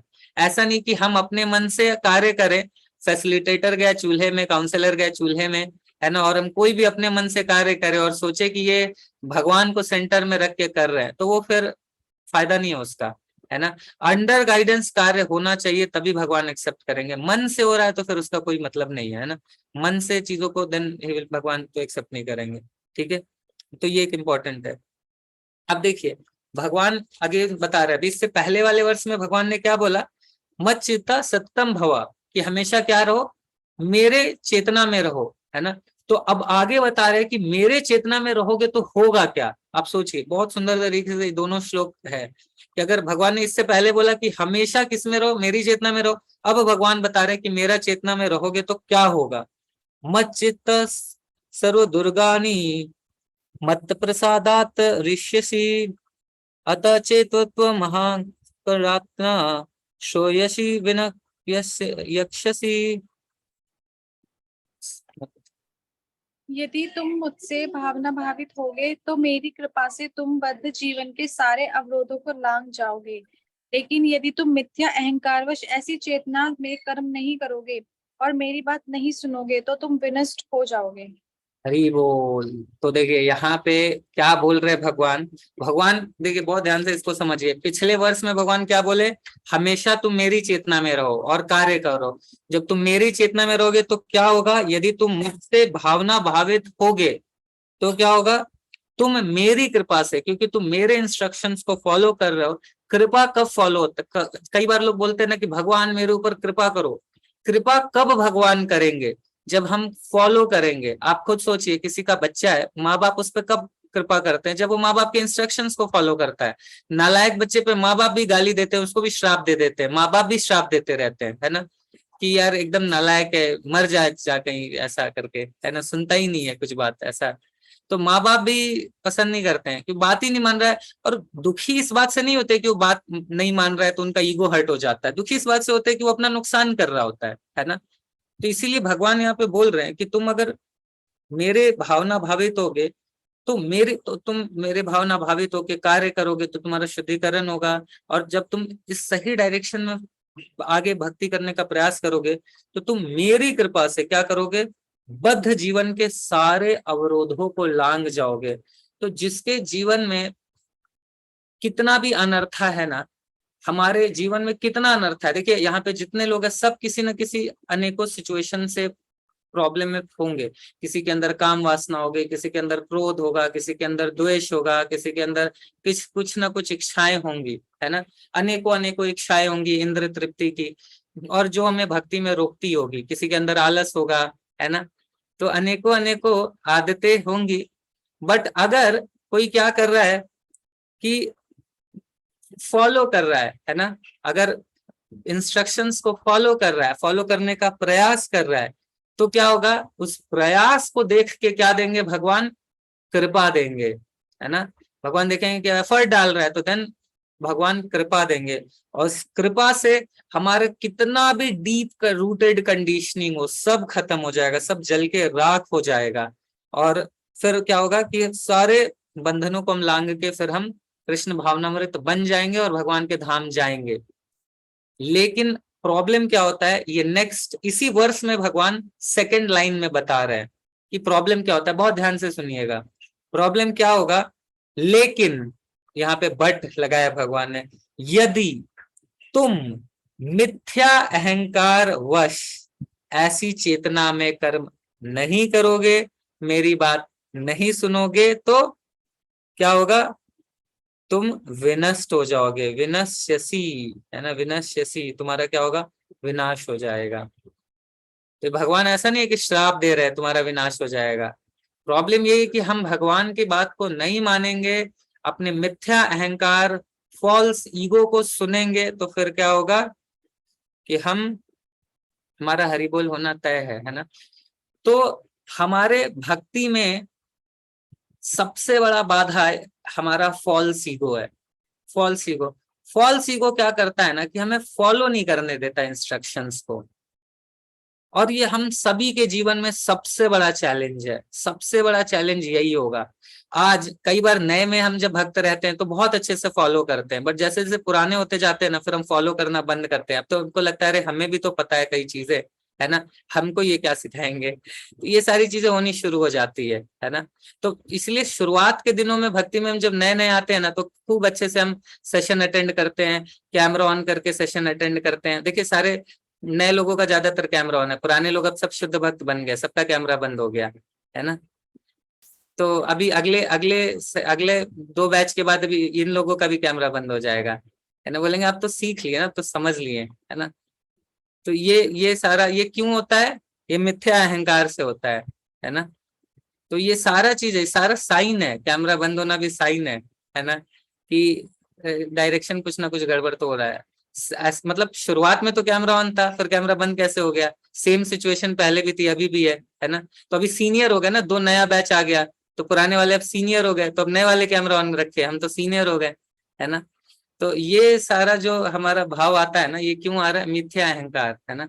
ये जो मिथ्या अहंकार है, मतलब ऐसा नहीं बोल रहा हूँ कि किसी के पास सच में प्रॉब्लम है तो कर रहे हैं, बट ये चीज हमारा इस भाव के साथ हो रहा है तो प्रॉब्लम है। अगर जेन्युइनली किसी को प्रॉब्लम है, बैंडविड्थ का प्रॉब्लम है ना, और ये है तो फिर अलग बात है। बट ये भाव आ गया कि हम सीनियर हो गए, या अब हमें जरूरत नहीं है, या हमें तो कई चीजें पता है, तो ये प्रॉब्लम, तो दिन क्या आ रहा है, मिथ्या अहंकार है। इसलिए शुरुआत में भक्ति में बहुत अच्छे से प्रगति होती है, उसके बाद फिर क्या होने लगता है, फिर वो फॉल्स ईगो आने लगता है। फिर फॉल्स ईगो किस क्या कारण करे, फॉल्स ईगो क्या करेगा कि अहंकार हमें क्या करेगा, हमें इंस्ट्रक्शंस को फॉलो करने से रोक देगा, है ना। और जहां इंस्ट्रक्शंस को फॉलो करने से रुके, फिर हम किसका फॉलो करने लगे, किसी ना किसी एक को तो फॉलो करते ही हम, या तो मन को करेंगे या तो शिक्षा गुरु को करेंगे।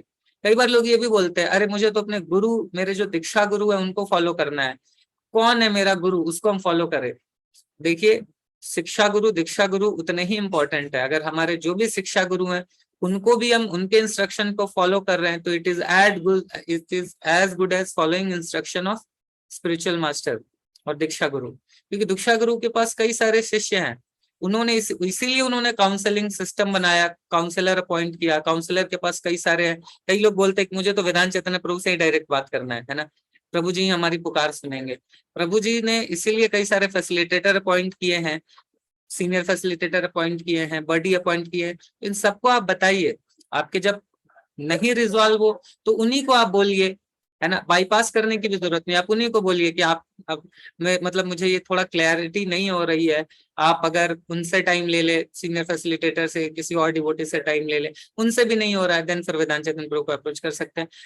तो मतलब इस तरीके का, इसलिए बहुत टेंशन लेने का बात नहीं है। कई लोग ऐसे सोचते हैं कि अरे मेरे पास इतने सारे, प्रभु जी के इतने सारे हैं, मैं ऐसे लोगों के पास जाके भगवत गीता पढ़ूंगा जो जिनके पास मात्र 4 लोग हों, ताकि वो हम उनको बोल सके, वो हमको बोल सके, डायरेक्ट इंस्ट्रक्शन दे सके, है ना। यहाँ पे तो वेदांत चैतन्य प्रभु डायरेक्ट इंस्ट्रक्शन देंगे नहीं, तो मजा नहीं आ रहा है। ऐसा सोचने की जरूरत नहीं है ना। अगर वेदांत चैतन्य प्रभु के भी जो फैसिलिटेटर्स है, सीनियर फैसिलिटेटर्स है, बॉडी है, जो भी है, आप उनके साथ शेयर कर रहे हैं, तो फिर वो अपने सीनियर को कर रहे हैं, अल्टीमेटली वो वेदांत चैतन्य प्रभु तक पहुंच जाएगा, जो भी इंपॉर्टेंट है ना। तो ये सारी चीजें रहेंगी, आप टेंशन बिल्कुल लेने की आवश्यकता नहीं है ना। तो बट ये मिथ्या अहंकार के कारण आपने मन को मत फॉलो करिए, है ना। ये नहीं कि यार मतलब मन को ही फिर कर रहे हैं, तो फिर भक्ति में आके फिर वही प्रॉब्लम है। फिर धीरे धीरे क्या होता है ना, जैसे जैसे हम मन को जितना फॉलो करेंगे, उतना फिर वापस से हम जिस स्पीड से भक्ति में आए थे, उसी स्पीड से भक्ति से बाहर चले जाएंगे। और फिर क्या होगा, फिर विनष्ट हो जाएगी। विनष्ट होने का मतलब क्या है कि फिर भक्ति में पाथ से पीछे चले जाएंगे। फिर हम सोचेंगे हम भक्ति छोड़ रहे हैं, बट हम भक्ति छोड़ नहीं रहे होते, माया देवी लात मार के निकाल रही होती है हमें, और हम सोचते हैं कि हम भक्ति छोड़ रहे हैं, है ना। बट छोड़ते नहीं है, कभी छोड़ते नहीं है, छोड़ा नहीं जाता, माया देवी द्वारा निकाला जाता है व्यक्ति, है ना। वो सोचता है कि वो छोड़ रहा है, क्योंकि उसके अंदर ये, और क्यों माया देवी थोड़ी ना चाहती है कि लात मार के सबको निकाले, बट क्या करेंगे, जिसके अंदर मिथ्या अहंकार है, फॉलो ही नहीं कर रहा है, तो फिर उसको निकालना पड़ता है उनको भी, है ना। तो ये है, इसलिए फॉल्स ईगो को हमेशा हमें दबा के रखना है। फॉल्स ईगो तो क्या करना है, बिल्कुल साइड करके, जितना फॉल्स ईगो को साइड रखेंगे उतना अच्छा भक्ति में प्रगति होगा, है ना। तो फैसिलिटेटर हम सभी का होना चाहिए, जिनके हम गाइडेंस में भक्ति करें, है ना। और वेदांत चैतन्य प्रभु जी हैं, काउंसलर है, सीनियर फैसिलिटेटर, सभी का गाइडेंस लीजिए। बहुत अच्छी अपॉर्चुनिटी भगवान ने दी है हमें, है ना। तो उसका यूटिलाइजेशन करिए। ठीक है, सेशन को हम लोग यहाँ पे एंड करते हैं। किसी का प्रश्न होगा तो वो हम लोग ले सकते हैं। बहुत बहुत धन्यवाद। हरे Krishna. Hare Krishna. So thank you very much, Prabhuji, for today's session. जिनका भी प्रश्न है आप अपने हैंड रेज करिए और अपना सवाल पूछ सकते हैं, या फिर आप इवन चैट बॉक्स पे भी टाइप कर सकते हैं। सो ये स्वाति सिंह माता जी, आप अपने आप को अनम्यूट कीजिए और अपना सवाल पूछिए। हरे कृष्ण प्रभु जी, सादर दंडवत प्रणाम। हरे कृष्णा माता जी, धन्यवाद जी माता जी। प्रभु जी, जैसे कि आप अभी आज क्लास में अपने सेशन में डिस्कस किया था कि 3 लेवल्स होते हैं भगवान को जानने के, वो भगवत गीता में बताए भी हैं सूर्य लोक का एग्जाम्पल देकर। तो जैसे कि प्रभु जी, मेरा ये सवाल था, जैसे आपने बताया था कि जो ब्रह्म को पूछते हैं, निराकार को पूछते हैं, ब्रह्म ज्योति में गए और या तो उनका उत्थान भी हो सकता है, नहीं तो वो वापस भी आ सकते हैं। तो प्रभु जी, मेरा जो सवाल था कि भक्त भी डिवोटीज भी 3 तरह के होते होंगे, जो परमात्मा लेवल तक पहुंच पाते हैं, उनकी क्या गति होती है? देखिए माता जी, जो भक्त है ना, भक्त मतलब भक्ति में सेवा है ना। तो भक्त मतलब भक्ति में सेवा है। तो जो भक्त हैं वो तो साकार रूप के ही को ही एक्सेप्ट करते हैं। बेसिकली जो सिर्फ ज्ञानी है और ज्ञान उनका इस लेवल तक नहीं पहुंचा है कि जो साकार रूप में भगवान को समझे। ज्ञानी का भी अलग अलग स्टेजेस होता है ना। जैसे जो चतुर कुमार के विषय में हम सुनते हैं ना, चतुर कुमार भी भगवान के निराकार रूप के उपासक थे, है ना। उनको पता था कि भगवान का सच्चिदानंद रूप है, लेकिन वो क्या होता, बहुत ध्यान से इसको सुनिएगा। एक्चुअली चतुर कुमार आपने सुना होगा, जो भगवान ये हिरण्याक्ष हिरण्यकशिपु, ये भगवान के जय विजय रहते हैं ना, गेट कीपर, और यही लोग श्राप देते। चतुर कुमार जब प्रवेश कर रहे होते हैं तो फिर ये जय विजय उनको प्रवेश नहीं करने देते हैं, तो फिर उनको जय विजय, ये जो चतुर कुमार, उनको श्राप दे देते हैं। फिर फाइनली वो रावण, कुंभकर्ण, हिरण्याक्ष हिरण्यकशिपु वगैरह वगैरह बन के जन्म लेते हैं। तो जो चतुर कुमार है, ये ब्रह्मा जी के पुत्र रहते हैं। तो ये भी भगवान के निराकार रूप के ही उपासक होते हैं। उनको पता है कि भगवान का साकार रूप है, बट उनके अंदर मतलब उसी ब्रह्म ज्योति में ही रिलैक्स करने की इच्छा रहती है। बट वो जब ब्रह्मा जी से, तो इसलिए श्रवण बहुत इंपॉर्टेंट है। तो इस तरीके के जो निराकार रूप के उपासक भी है ना, वो कई बार क्या होता है कि जब ब्रह्म ज्योति में पहुंचते हैं, तो ब्रह्म ज्योति में प्रीचिंग बहुत सीनियर डिवोटीज करते हैं। शिव जी, नारद जी, ये लोग प्रीचर है वहां के, है ना। तो वो ब्रह्मा जी के मुख से जब भगवान के विषय में सुनते हैं, तब उनके अंदर इच्छा उत्पन्न होती है वैकुंठ धाम जाने की, है ना। तो फिर वो वैकुंठ धाम जाते हैं। तो इस तरीके से रहता है। तो फिर जो ब्रह्मवादी है, बेसिकली जो ज्ञानी है ना, ज्ञानी है वो निराकार रूप को ही समझते हैं। उससे ऊपर जो योगी है वो भगवान के परमात्मा, योगी क्या है कि भगवान परमात्मा के रूप में जो हृदय में है उन पे ध्यान लगाते हैं। तो ये लोग वैकुंठ प्लैनेट में जा सकते हैं, बट सिर्फ इसमें नहीं जा सकते, हमारे आपके गोलोक वृंदावन में, जहाँ पे सिर्फ भगवान की एकदम शुद्ध प्रेममयी सेवा ही है और कुछ है ही नहीं, है ना। तो वहां नहीं जा सकते हैं, ठीक है। फिर भक्ति में भी अलग स्टेजेस हैं। भक्ति में भी हो सकते हैं कि कोई शांत रस में हो, जिनकी बहुत ज्यादा मतलब ऐसा हो कि वो शांति से, जैसे पेड़ पौधे वगैरह है ना। तो पेड़ पौधे हैं, उनको बहुत ज्यादा सेवा में मतलब उतना मजा नहीं आता है, बट सिंपली ठीक है, बस थोड़ा बहुत एक्टिव पार्टिसिपेशन नहीं उनको पसंद है, तो ठीक है साइड से थोड़ा मोड़ा कुछ कर लेंगे। तो उनको फिर वो भक्त हैं, है ना, भगवान के साकार रूप को भी जानते हैं और साकार रूप के प्रति अट्रैक्शन भी है ना, बट बहुत ज्यादा सेवा में एंगेजमेंट उनको नहीं पसंद है। तो फिर वो शांत रस में, भगवान के आध्यात्मिक जगत में, तो वो फिर गोलोक वृंदावन में भी है वैसे शांत रस वाले डिवोटीज, है ना। और बाकी जो योगी हैं वो अनेकों आध्यात्मिक प्लैनेट्स है, वहां जा सकते हैं। ज्ञानी है वो मोस्टली जाएंगे तो वो अपने ब्रह्म ज्योति तक जा सकते हैं।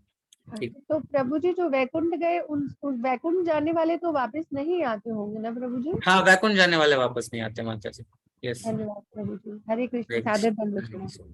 थैंक यू स्वाति माता जी for that question. Next Puneet Prabhu, आप अपने आप को अनम्यूट कीजिए और अपना सवाल पूछिए प्लीज। एक और इसमें प्रभु जी एक छोटा सा है कि एक्चुअली जो ज्ञानी है ना, ज्ञानी का दो फॉर्म ऑफ ज्ञानी ये जाते हैं भगवान के धाम। जैसे माता जी जो जो प्रश्न था उसमें बस एक यही पॉइंट ऐड कर रहे थे कि जिनको ज्ञानी में, जिनको ये पता है ना भगवान के सत्य चित आनंद रूप के विषय में पता है, भले उनके प्रति उनको बहुत आसक्ति नहीं हो, अगर ज्ञानी भी है, योगी तो डेफिनेटली जाता है वैकुंठ प्लैनेट्स में जाते हैं, ये गोलोक वृंदावन नहीं मिल सकता है, बट वैकुंठ प्लैनेट जाते हैं। बट ज्ञानी में अगर इस लेवल के ज्ञानी पहुंच चुके हैं कि भगवान का सच्चिदानंद रूप है, उसको समझते हैं, बट अट्रैक्शन उनका निराकार रूप से, तो वो ब्रह्म ज्योति तक जा सकते हैं। इवन ज्ञानी भी जा सकते हैं ब्रह्म ज्योति तक, ठीक है। बट अगर जो ज्ञानी भगवान के, समझिएगा इस बात को, जो ज्ञानी कौन ब्रह्म ज्योति तक जाएगा, जो ज्ञानी का ज्ञान इतना है कि भगवान का सच्चिदानंद रूप है, बट अट्रैक्शन उनको निराकार रूप से है। बट अगर कोई ज्ञानी है लेकिन उसको भगवान के फॉर्म को वो भौतिक मानता है, वो ये सोचता है कि भगवान भी हमारे जैसे हार्ड मांस के बने हुए हैं, है ना। वो अगर मान रहा है कि भगवान है, वो मानता है कृष्ण है। कई सारे ऐसे भी ज्ञानी हैं कि वो मानते हैं कि कृष्ण है, लेकिन उनका क्या है कि वो मानते हैं कि कृष्ण है एक लिमिट तक, हम पूजा पाठ कर रहे हैं जब तक हम कृष्ण नहीं बनेंगे, है ना। इस तरीके का अगर किसी का परसेप्शन है तो वो रियल ज्ञान नहीं है। वो सोचते हैं कि चलो कुछ समय बाद हम कृष्ण बन जाएंगे, या भगवान का जो फॉर्म है ये भौतिक फॉर्म है, तो इनको फिर बहुत ज्यादा फायदा नहीं होने वाला है ना। ये फिर गिरेंगे फिर वापस से, तो इनको मतलब ये अध्याय वहां तक तो नहीं पहुंच पाएंगे, ठीक है। थैंक यू स्वाति माता जी। नेक्स्ट पुनीत प्रभु, प्लीज अपने आप को अनम्यूट कीजिए आप और अपना सवाल पूछिए। प्रणाम प्रभु जी। मेरा सवाल है, पहला तो जैसे आज हमने 18.55 श्लोक से शुरू किया, तो जैसा कि भगवत गीता में है कि हर श्लोक पुराने श्लोक से कहीं ना कहीं रिलेटेड होता है, तो क्या पहला तो ये है कि हम कहीं किसी भी चैप्टर से शुरू कर सकते हैं, और दूसरा ये है जब हम भगवत गीता पढ़ते हैं, क्योंकि एक साथ हम पूरा नहीं पढ़ पाते, तो शुरुआत करने से पहले और जब हम जहां तक पढ़ रहे हैं, जब हम अंत करते हैं उस पर्टिकुलर डे के लिए, तो हमें क्या ध्यान रखना चाहिए?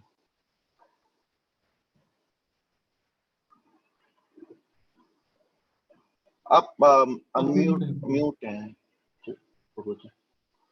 दर्शक प्रभु, आप नहीं आ रही आपकी आवाज, एक मिनट। हाँ प्रभु जी, हरे कृष्णा। एक बार आपका प्रश्न प्रभु रिपीट करिएगा। एक तो ये था हाँ। हाँ, तो पहला तो ये है कि जैसे आज हमने जो शुरू की क्लास, तो 18.55 श्लोक से शुरू की, तो पहला क्या है, क्या हम किसी भी चैप्टर को उठा सकते हैं, क्योंकि जहां तक मेरे को ज्ञान है हर चैप्टर पुराने चैप्टर से रिलेटेड होता है, तो आप सही से समझ नहीं पाएंगे। तो करेक्ट। एक तो ये समझना है, दूसरा ये है कि जैसे एक दिन में आप पूरी भगवत गीता नहीं पढ़ पाते हैं और आपके पास समय होता है, तो शुरू करने से पहले उस पर्टिकुलर डे को, जैसे या तो सुबह या शाम जब भी मैं पढ़ने बैठूं, तो कोई स्पेसिफिक रूल्स या फॉलो करने चाहिए, और जब मैं अंत करता हूं तो क्या कोई स्पेसिफिक रूल्स फॉलो करने चाहिए, और क्या एक और चीज ये है कि क्या मुझे एक पर्टिकुलर डे में के मिनिमम इतने श्लोक तो या इतने वर्सेस तो करने ही चाहिए, काइंड ऑफ कहते हैं कि इससे कम करेंगे तो वो अपमान होगा भगवत गीता का। तो इसके बारे में मुझे थोड़ी क्लैरिटी चाहिए प्रभु जी। हाँ, तो प्रभु जी ऐसा है कि जो भी हम पढ़ रहे हैं ना प्रभु, डेफिनेटली उस पिछले वर्ष से तो रिलेटेड रहता है। एक्चुअली कई बार हम भगवत गीता ये कई बुक्स पढ़ेंगे, तो कई बार ऐसा भी जी या प्रभुपाद जी की बुक्स भी पढ़े, कई बार बिल्कुल रिलेटेड होगा, एक वर्ष से दूसरा वर्ष बिल्कुल रिलेटेड होगा। कई बार थीम वाइज है, एक्चुअली इसमें भी ना थीम है। तो कई बार जैसे प्रभु जैसे अर्जुन कुछ क्वेश्चन पूछे, भगवान 4 वर्ष में उसको समझा रहे हैं, तो वो 4 वर्ष एक दूसरे से बहुत रिलेटेड होगा। बट 5वां वर्ष में हो सकता है भगवान नेक्स्ट क्वेश्चन ले रहे हो, तो हो सकता है कि तो फिर थीम चेंज होगा। तो इस तरीके से थीम वाइज रहता है। तो रिलेटेड हो सकता है कि जैसे अभी हम लोग पढ़ रहे थे, तो उसमें एक श्लोक में हमने देखा कि लास्ट 3 वर्ष कितना एक दूसरे से मिलता जुलता है। एक वर्ष में भगवान बता रहे हैं कि मत चित्ता सततम है ना, कि हमेशा मेरे चिंतन में रहो। फिर अगले तुरंत भगवान बता रहे हैं मेरे चिंतन में रहोगे तो क्या होगा, है ना, मेरे चिंतन में रहोगे, नहीं रहोगे तो क्या होगा। तो ऐसा करके एकदम 3 वर्ष लगातार मिलता जुलता था। तो इस तरीके से, और फिर हम लोग जो 18.55 से आज शुरू भी किए, तो इससे पहले 18.54 में हम लोग ये पढ़े थे ब्रह्मभूत प्रसन्न आत्मा, है ना, ऐसा करके था। फिर आज का वर्ष था ना इसी बात पे कि जब हम श्रवण करेंगे तो क्या होगा, रियल ज्ञान का मतलब क्या है, उसी ब्रह्मभूत प्रसन्न ब्रह्मभूत स्टेज पे आना। तो पिछले चैप्टर में हम पिछले वर्ष में हमने पढ़ा कि ब्रह्मभूत स्टेज क्या है। अब इस वर्ष में हमने पढ़ा कि ब्रह्मभूत स्टेज पे आएंगे तो क्या होगा और कैसे उस स्टेज पे आ सकते हैं। तो रिलेटेड है ना। तो इस तरीके से डेफिनेटली रिलेटेड रहेगा ही रहेगा प्रभु। तो मोस्टली रिलेटेड रहेगा जब तक वो सेम थीम चल रहा है। तो हमें क्या करना है प्रभु जी कि हम जब भी शुरू कर रहे हो तो बेटर यही है, जैसे आप सभी लोग यहाँ पे पढ़ रहे हैं, तो पिछला जो 2-3 वर्ष है, अगर हम नोट्स बनाए तो इससे अच्छा कुछ हो ही नहीं सकता है कि हम कुछ नोट्स बनाए। और नोट्स अगर आप बनाएंगे ना तो आपको 5-10 मिनट लगेगा, आप नोट्स को रिवाइज कर लेंगे। अगर आपके पास समय है, आइडियली आप करना चाह रहे हैं प्रभु, तो क्या है कि आप इवन एक बार पढ़ लीजिए सेशन में आने से पहले। लगभग 5 से 6 वर्ष प्रभु जी बताते हैं, तो 5-6 वर्ष को सेशन के शुरुआत के पहले पढ़ लीजिए और 5-6 वर्ष को सेशन के बाद पढ़ लीजिए, है ना, मतलब जो आज डिस्कस हुआ उसको बाद पढ़ लीजिए, और फिर नेक्स्ट डे का सेशन शुरू होने के पहले वो पढ़ लीजिए, तो एकदम बहुत अच्छे तरीके से हो जाएगा। और ये क्या है कि अभी अगर प्रैक्टिकली देखा जाए तो हमारी जो स्थिति है उसके हिसाब से ना प्रभु जी डेली 1 से 2 वर्ष हमें पढ़ना चाहिए। डेली 1 से 2-3 पढ़े, ये मिनिमम है, मिनिमम 1 से 2 वर्ष पढ़े। अगर कोई ज्यादा पढ़ रहा है तो बिल्कुल कोई बुरा नहीं है, बट 1 से 2 वर्ष पढ़ने में कोई बुराई नहीं है। अगर आप बिल्कुल वेदांत चैतन्य प्रभु जी के साथ साथ चले और इसको समझना चाहें जो भी पढ़ रहे हैं, तो 1-2 वर्ष अगर आप डेली पढ़ेंगे ना, और मान लीजिए जैसे आज भगवत गीता में 18.55 से शुरू हुआ है ना, अगर आप डेली 1-1 वर्ष पढ़ते रहेंगे, ध्यान पूर्वक पढ़ेंगे, तो सेशन जिस दिन होने वाला है उसके थोड़ी देर पहले या उसके दिन भर में आपको टाइम मिलेगा, जस्ट आप समरी देखेंगे ना आपको पूरा याद आ जाएगा। एक बार जस्ट पलटेंगे तो आपको पूरा याद आ जाएगा। फिर जब आप पढ़ेंगे ना तो आप बहुत आनंद आएगा पढ़ने में, क्योंकि वो पूरी चीजें आपने पढ़ी, आपके दिमाग में है, वो थीम क्या फ्लो में चल रही थी चीजें, फिर वहां से ही शुरुआत होगी ना तो बहुत मजा आएगा पढ़ने में आपको। और फिर पढ़ा दिया प्रभु जी ने, उसके बाद फिर से एक बार जो आज पढ़ाया उसको पढ़ लीजिए और फिर कल से डेली 1-1 वर्ष पढ़ना शुरू कर दीजिए, समझ रहे हैं? तो इस तरीके से।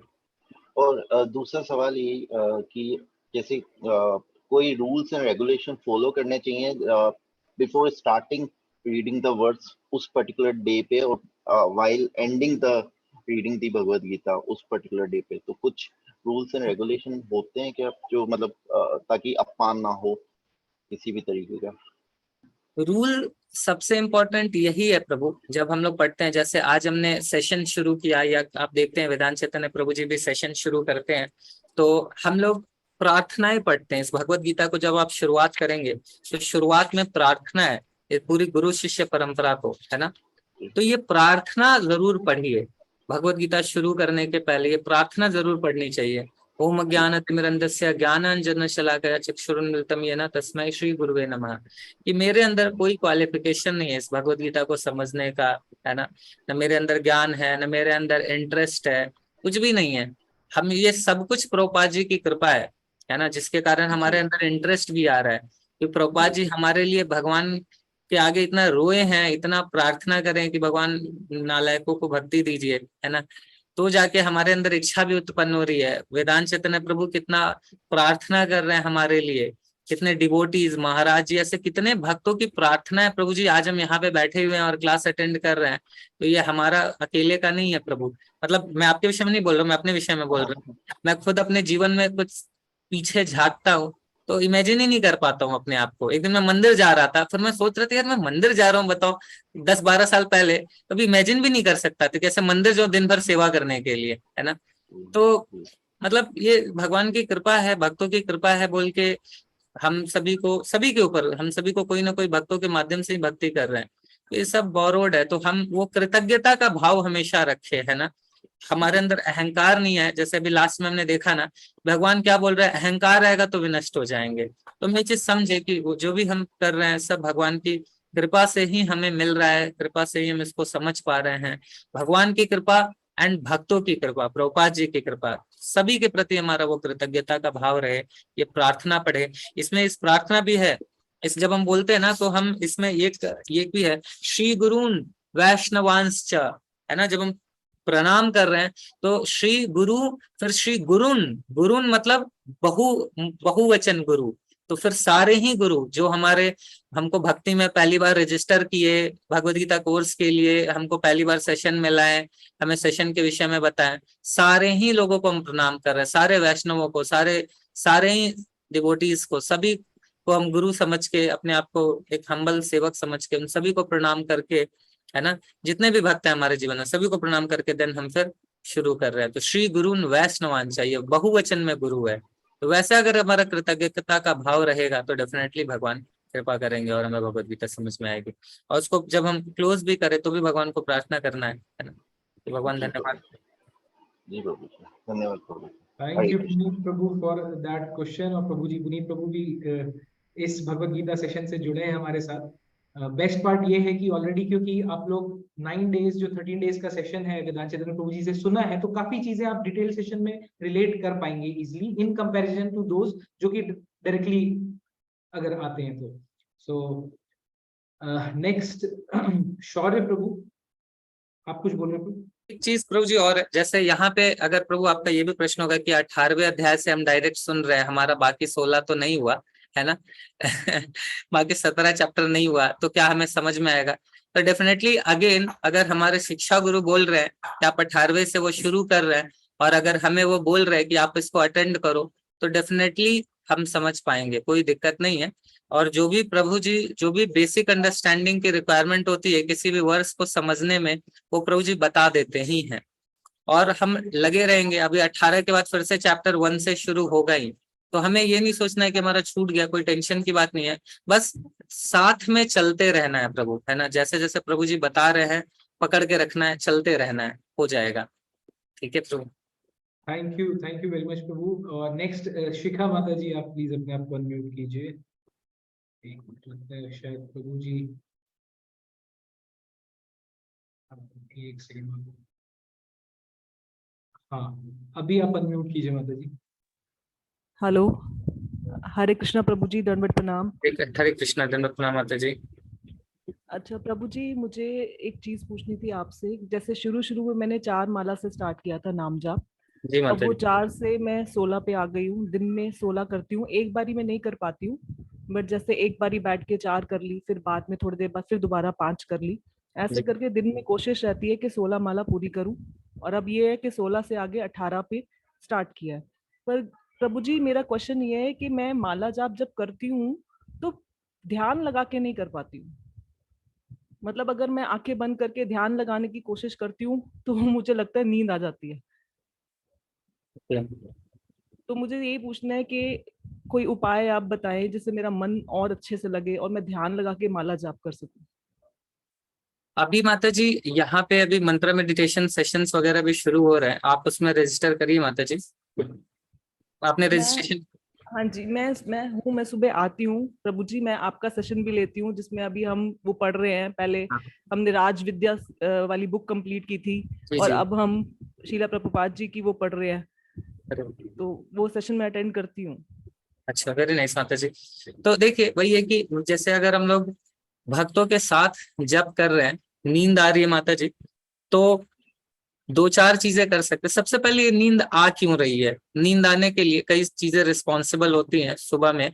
एक तो हमारा क्या है कि लेट अगर हम नाइट डिनर कर रहे हैं तो क्या होता है, डाइजेशन के कारण, लेट तक डाइजेस्ट होने के कारण नींद आती है। एक तो ये है, लेट डिनर कर रहे हैं, हैवी डिनर कर रहे हैं, ये है।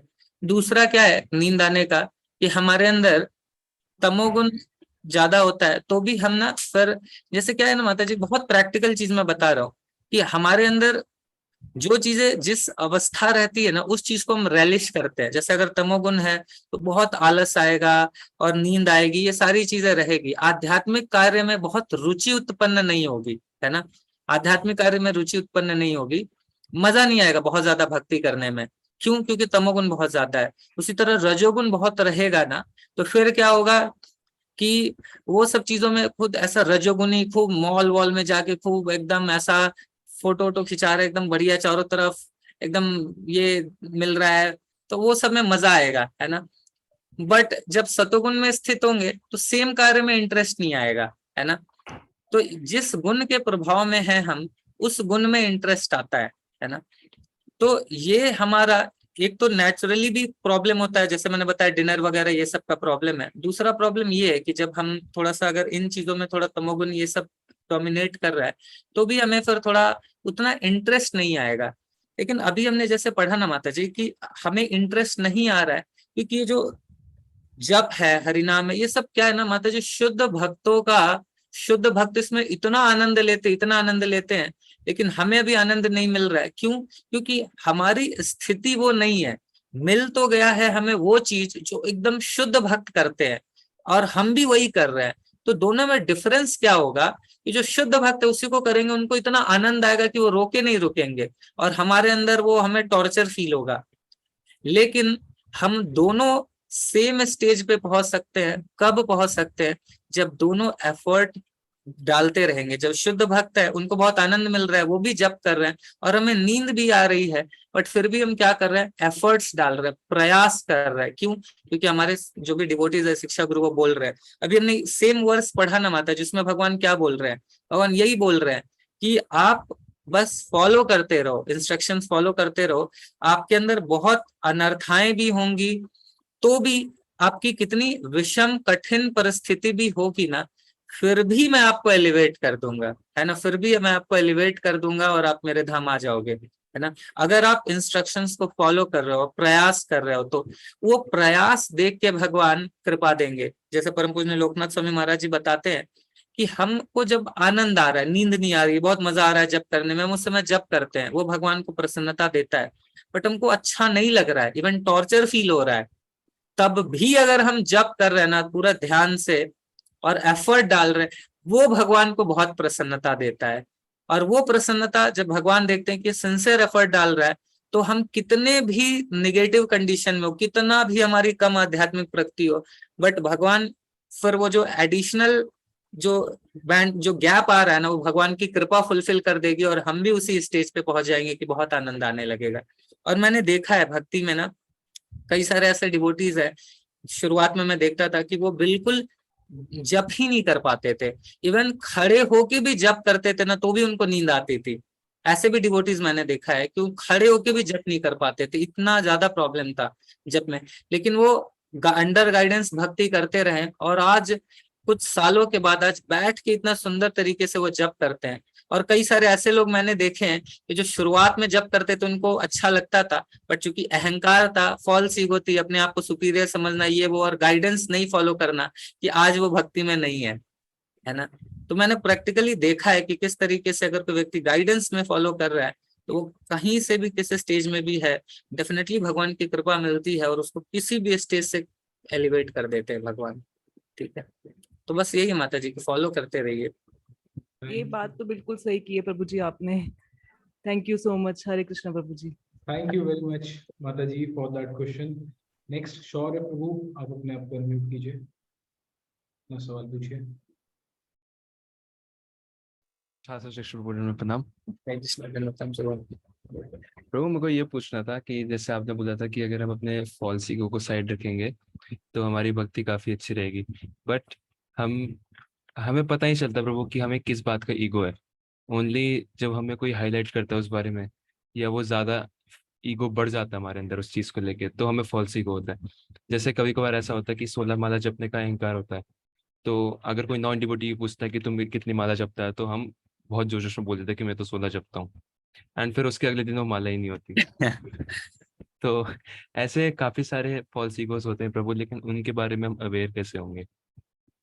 वही है प्रभु, इसी तरीके से अगले दिन माला नहीं होगी, फिर समझ जाएंगे कि ये फॉल्स ईगो सही नहीं है। तो अब इससे बचने का प्रभु यही है ना कि देखिए, बहुत ज्यादा ऐसा इसके लिए ना बहुत ज्यादा ओवर वरीड होने की भी जरूरत नहीं है प्रभु, क्योंकि हमारा यह स्थिति तो रहेगा, है ना। अभी के लेवल पे हमारे लिए ये इम्पोर्टेंट है कि हमें जो इंस्ट्रक्शन मिल रहा है उसको फॉलो करे, है ना, और इस बात को समझे कि जो भी हो रहा है वो भगवान की कृपा से हो रहा है। या तो हम बातों से समझ जाएं, नहीं तो भगवान को दूसरा तरीका तो पता ही है ना। तो मेरे प्रभु। साथ भी ऐसा होता है प्रभु, मेरे साथ भी ऐसा होता है ना, कि जी खूब प्रभु। सबको ऐसा कुछ दिन मंगल आरती जा रहे हो तो फिर एकदम ये आने लगता है अंदर से, अरे यार क्या है, लोग मंगल आरती नहीं आते हैं, क्या दिक्कत है, इस तरीके का भाव आता है। फिर थोड़ा सा अहंकार वश में कुछ बोलता हूँ, फिर अगले दिन से हरि बोल हो जाता है ना। तो फिर समझ में आता है। तो अभी धीरे धीरे पिट पिट के ये चीज समझ में आया, यानी कि सच में जो भी चीजें कर रहे हैं ना, सिर्फ और सिर्फ भगवान की कृपा से ही है। तो जो समझदार होते हैं वो जल्दी समझ जाते हैं, बट हमारे जैसे व्यक्ति पिट के समझते हैं, बट जी समझना तो प्रभु। है। तो अब भगवान हमें छोड़े क्यों नहीं है, क्योंकि एटलीस्ट हम प्रयास कर रहे हैं। तो बाकी इंस्ट्रक्शंस जो हमारे शिक्षा गुरु दे रहे हैं उसको एटलीस्ट फॉलो करने का प्रयास करें, वहां अहंकार नहीं दिखाएं, कम से कम इतना कर लेंगे तो फिर बाकी भगवान देख लेंगे, है ना। राइट। पर जो बोल रहे उसको नहीं मानेंगे तो फिर तब गड़बड़ है। तो फिर भगवान बोलेंगे ये सोया नहीं है, ये सोने का नाटक कर रहा है ना। जी प्रभु। एक और पूछना था प्रभु, लेकिन कुछ चीजों के बारे में अवेयर होता है कि हमें उस चीज का ईगो है, एंड इवन जब हमारे शिक्षा गुरु में एडवाइस करते हैं कि इन पर्सन के साथ डील करते हुए आप अपनी इस चीज को बढ़ाओ मत, जैसे अपनी ईगो को आगे मत रखो, पर कभी कभी हम इतना टेम्प्ट हो जाते हैं प्रभु यार, हम इतना केपेबल नहीं हो पाते कि हम उस ईगो को ना सप्रेस नहीं कर पाते, वो ना चाहते हुए भी बाहर आ जाती है और हम उस पर्सन के सामने अपना अहंकार दिखा देते हैं, तो उसको कैसे करें फिर? इसके लिए प्रभु जी यही बहुत इंपॉर्टेंट है अल्टीमेटली। देखिए, ज्ञान जो हम ले रहे हैं, है ना, एक तो श्रवण इंपॉर्टेंट है, और दूसरा क्या ना कि हृदय पूर्वक जप करें हम, और इस भाव के साथ हम जप करें। अगर ये बहुत अच्छी कंडीशन है कि हमको पता है कि हमारे अंदर प्रॉब्लम है ना, क्योंकि प्रॉब्लम सबसे बड़ा प्रॉब्लम ये है कि हमें पता ही नहीं है कि हमारे साथ प्रॉब्लम क्या है ना, सबसे बड़ा प्रॉब्लम यही है। तो अगर हमें पता है कि हमारी प्रॉब्लम क्या है तो ये बहुत अच्छी कंडीशन है। क्यों अच्छी कंडीशन है? क्योंकि इस प्रॉब्लम को समझते हुए ना हम हृदय पूर्वक जप कर सकते हैं। अगर हमें पता है कि हमारे अंदर अहंकार है, तो अगर कोई प्रॉब्लम नहीं पता जिनको होता है ना, उनका जप भी बहुत अच्छा नहीं हो पाता है, क्योंकि वो कनेक्शन नहीं फील कर पाते हैं। वो खाली प्रोसेस के रूप में कर दिया, चैंटिंग हो गया। और जिनको पता है कि सच में मेरे अंदर क्या प्रॉब्लम है, मेरे अंदर काम है, मेरे अंदर क्रोध है, मेरे अंदर लोभ है, मेरे अंदर आलस है, तो फिर वो जप करते टाइम उसका हेल्प ले सकते हैं, उस प्रॉब्लम का हेल्प ले सकते हैं, और हृदय पूर्वक जप कर सकते हैं कि ओ राधा ओ गोविंद, इतना नालायक हूं मैं, इतना गिरा हूं, प्लीज मुझे एक्सेप्ट कीजिए, प्लीज मुझे अपनी प्रेममयी सेवा में लगाइए, है ना। मेरा कुछ नहीं हो सकता है, आपकी ही कृपा पे मैं पूरी तरह से निर्भर हूँ। तो इस तरीके से अगर हमें पता है कि हमारे अंदर प्रॉब्लम है, तो वो प्रॉब्लम हमको हम्बल बनाने में हेल्प करेगा। हमारे अंदर अहंकार है, वह अहंकार भी हमारा भगवान का नाम का शेल्टर लेने में हेल्प करेगा, है ना। क्योंकि नहीं तुम शेल्टर ही नहीं ले पाते हैं, प्रॉब्लम नहीं पता होती है ना, तुम शेल्टर नहीं ले पाते हैं, हमें लगता है कि यार क्या जरूरत है नाम भी जपने का, प्रॉब्लम पता तो ये बहुत अच्छा है, भगवान का शेल्टर ले, जी अल्टीमेटली वही तो करना है, हमें शेल्टर लेना है। राइट। थैंक यू शौर्य प्रभु। दंडवत प्रणाम प्रभु। हरे कृष्णा, दंडवत प्रभु। नेक्स्ट प्रतीक प्रभु, आप अपने आप को अनम्यूट कीजिए और अपना सवाल पूछिए। हरे कृष्णा प्रभु जी। हरे कृष्णा प्रभु। यस प्रभु। प्रभु जी, मेरा सवाल ये है, जैसे गीता का मैंने पूरा सेशन अटेंड किया था, सब कुछ समझ आ गया, उसमें बताया गया था कि मतलब सांसारिक चीजों से आसक्ति नहीं रखनी चाहिए हमें, पर फिर भी मतलब उनसे आसक्ति छूट नहीं पाती, जैसे एंग्जाइटी वगैरह बहुत ज्यादा रहती है, मतलब कोई लॉस हो जाए तो उससे दिमाग ही नहीं हटता, तो और जैसे जब करते हैं तो उसमें भी मन नहीं लगता, तो मतलब कैसे इस चीज को रिजोल्व कर सकते हैं थोड़ा थोड़ा धीरे धीरे? देखिए प्रभु, वही है कि आसक्ति क्या है ना, आसक्ति छोड़ना नहीं है, बस खाली आसक्ति को डाइवर्ट करना है भगवान की सेवाओं में। ठीक है प्रभु। तो आसक्ति, हम कोई पत्थर तो बनेंगे नहीं भगवत गीता का 9 days 18 चैप्टर कोर्स अटेंड करके, है ना। हम इमोशनली हैं, अच्छी बात है, जैसे बताया जाता है कि जिसके अंदर बहुत ज्यादा काम है ना, इसका मतलब उसके अंदर उतना ही प्रेम है भगवान के लिए, वो खाली रिफ्लेक्ट हो गया है ये काम में, मतलब प्रेम है वो काम में चेंज हो गया है। तो अगर बहुत काम है, इट मीन्स कि उसके अंदर उतना पोटेंशियल है भगवान को प्रेम करने का। तो हमारे अंदर अगर अटैचमेंट है, पत्थर वाला हृदय नहीं है, तो इतना बुरा भी नहीं है, बस सिर्फ अटैचमेंट को, वो मिसडायरेक्टेड है अटैचमेंट, उसको सिर्फ भगवान की तरफ डायरेक्ट करना है ना। तो इसलिए अटैचमेंट को छोड़ने के विषय में मत सोचिए कि मेरे जो अटैचमेंट है उसको छोड़ना है। आप ये इस चीज के ऊपर फोकस कीजिए कि मैं भगवान से कैसे अटैच हूँ, भगवान की सेवाओं से, भगवान के विषय में सुनने से, इन सब से कैसे अटैच हूँ। तो ये भाव हमारा होना चाहिए। तो उसके लिए आप समृद्ध प्रभु से डिस्कस कर सकते हैं, प्रभु जी का आपके जो प्रेजेंट कंडीशन है उसमें आप कुछ सेवाएं लीजिए, है ना, कुछ सेवाओं को करिए, क्लासेस श्रवण करने का ज्यादा प्रयास कीजिए, क्योंकि क्या है ना, भगवान के प्रति अटैचमेंट 2 तरीके से डेवलप होगा। अगेन भगवान के विषय में जब हम सुनते हैं और जब दिखता है कि भगवान हमसे कितना प्रेम करते हैं, इस बात को हम बार बार सुनेंगे, बार बार सुनेंगे, है ना। जैसे हीरो हीरोइन होता है ना मूवी में, है ना, देखते हैं कि वो हीरोइन देखती है कि हीरो उसके लिए जहर खा लिया, बोलता है अरे इतना प्रेम करता था, मेरे लिए जहर तक खा लिया, है ना। तो फिर उसको भी प्रेम हो जाता है ना, देखती है। तो वैसा ही है, हम देखेंगे तो हीरो हीरोइन क्या एक दूसरे से प्रेम करेंगे जितना भगवान हमसे प्रेम करते हैं, है ना। तो वो थोड़ा बहुत भी हम समझेंगे ना, तो सच में अपने आप आसक्ति भगवान की तरफ मुड़ने लगेगी। तो इस बात को समझे कि भगवान हमसे कितना प्रेम करते हैं, वो हमसे कितना कितना चांस पे चांस दे रहे हैं। ये सब चीजें हम सुनेंगे, प्रभुपाद जी की बुक्स पढ़ेंगे ना, तो आसक्ति का तो धज्जी उड़ा देंगे प्रभुपाद जी। तो आसक्ति को ज्ञान की तलवार से काटा जाता है, जो फॉल्स आसक्ति है ना। तो ज्ञान की तलवार क्या है, वो हमारे प्रभुपाद जी की बुक्स हैं उसको पढ़िए, आराम से सब कटेगा और भगवान की तरफ आसक्ति भी बढ़ जाएगी, दोनों ही साइमल्टेनियस हो जाएगा। तो प्रभुपाद जी की बुक्स को पढ़िए प्रभु। और बहुत ऐसे दुखी अपनी स्थिति पे ना, बहुत ज्यादा दुखी भी होने की जरूरत नहीं है कि मेरे अंदर ये प्रॉब्लम, कोई बात नहीं प्रभु, क्रिमिनल है, हम सभी लोग क्रिमिनल है ना। तो बहुत निगेटिव होने की भी जरूरत नहीं है कि हमारे अंदर ये प्रॉब्लम है, वो प्रॉब्लम है। अगर हम प्रयास कर रहे हैं ना, तो बस that is sufficient enough. Krishna will definitely accept, भगवान एक्सेप्ट करेंगे अगर हमारा प्रयास है तो बहुत डिसहर्टेड होने की आवश्यकता नहीं है कि हम बहुत आलसी हैं, बहुत मेरे अंदर ये है, मेरे अंदर वो है, कोई दिक्कत नहीं है। एफर्ट डाल रहे हैं ना, बस सिंसियर एफर्ट डालिए। इवन पंखा भी अभी बंद करेंगे तो ये भी कुछ समय लेता है बंद होने में। तो ऐसा नहीं है कि हमने भक्ति शुरू की, भगवत गीता कोर्स किया, अचानक से हम एकदम शुद्ध भक्त बन जाएंगे।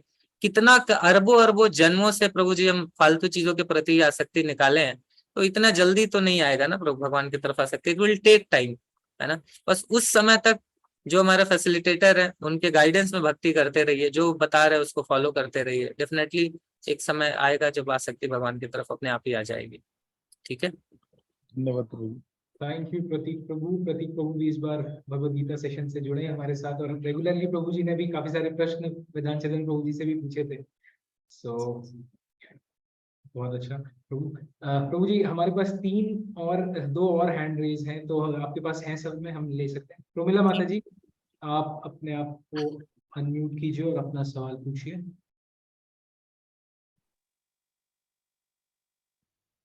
यस माता जी। माता जी, आपकी आवाज नहीं आ रही है। एक मिनट। जी हरे कृष्णा प्रभु जी। हरे कृष्णा माता जी। अच्छा प्रभु जी, ऐसा है अभी जो आपने 55वां श्लोक बताया है, उसमें आपने बताया कि भगवान को पांडित्य या मनोधर्म इनके द्वारा नहीं जाना जा सकता। तो मनोधर्म क्या होता है ये बताइए एक तो। हाँ और हाँ। ब्रह्मभूत स्थिति क्या होती है? जैसे इसमें लिखा है भौतिक बुद्धि से मुक्ति की अवस्था, वो क्या होती है? जरा आप क्लियर करिए, मैं समझ नहीं पाई। मनोधर्म का क्या मतलब है ना माता जी, कि सिर्फ ड्राई मेंटल स्पेकुलेशन से, है ना, मतलब अपने मन में जो आ रहा है वो करने से भगवान को उससे नहीं प्राप्त किया जा सकता है। अगर भगवान को प्राप्त करना है तो हमें इंस्ट्रक्शंस को फॉलो करना होगा जो भगवान बता रहे हैं। भगवान जो डिसिप्लिक सक्सेशन में आ रहा है, हमारे शिक्षा गुरु के द्वारा जो चीजें बताई जा रही हैं उसको फॉलो करेंगे तो भगवान प्राप्त होंगे। ऐसा नहीं कि अगर हमारे शिक्षा गुरु बोल रहे हैं, अगर वो बोल रहे हैं कि आप 16 माला जप करिए और उसके बाद कुछ रीडिंग करिए, कुछ शेयरिंग करिए, कुछ सेवाएं करिए, तो ये समझना होगा कि उससे हमारी ज्यादा आध्यात्मिक प्रगति होगी, रादर देन कि अगर हमें लग रहा है कि नहीं हमको तो 64 माला करना है, हम तो 64 माला करेंगे जी, है ना, तो उससे बहुत प्रगति नहीं होगी। जितना थोड़ी बहुत तो होगी क्योंकि हम नाम ले रहे हैं, बट बहुत ज्यादा प्रगति नहीं होगी।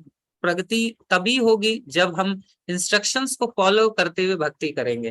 तो मेंटल स्पेकुलेशन, क्योंकि मन को मानेंगे तो आज मन बोलेगा 64 माला करो, कल मन बोलेगा एक भी माला मत करो। तो मन को जितना सुनेंगे मन उतना स्ट्रांग होगा और फिर धीरे धीरे वो हमको भक्ति से भी निकाल देगा, है ना। तो इसीलिए ये मनोधर्म का मतलब वही है कि सिर्फ मन के स्पेकुलेशन से अगर काम करेंगे तो नहीं होगा, चीजें तो नहीं हो पाएंगी, ठीक है। हाँ जी, और दूसरा ब्रह्मभूत स्थिति क्या है प्रभु जी? मतलब कि ब्रह्म, इस बात को समझना माता जी, ब्रह्मभूत का मतलब है कि इस बात को समझना कि हम हैं कौन, हम ये शरीर नहीं है, आत्मा है, हम भगवान कौन है, हम भगवान के दास है। इस चीज को समझना, ब्रह्मभूत स्टेज पे आना, ठीक है। ब्रह्म मतलब जैसे भगवान पर ब्रह्म है और हम क्या है, ब्रह्म है ना। तो ये ब्रह्म के स्टेज पे आने का यही मतलब है, सेल्फ रियलाइजेशन पे आना कि हम है कौन, ठीक है। अच्छा प्रभु जी, मैं 16 माला करती हूँ डेली, लेकिन कभी कभी ऐसा होता है कि नहीं समय मिल पाता, कुछ रह जाती हैं, तो क्या ये कुछ गलत हो जाता है क्या, या सारी बेकार हो जाती है माला करी हुई?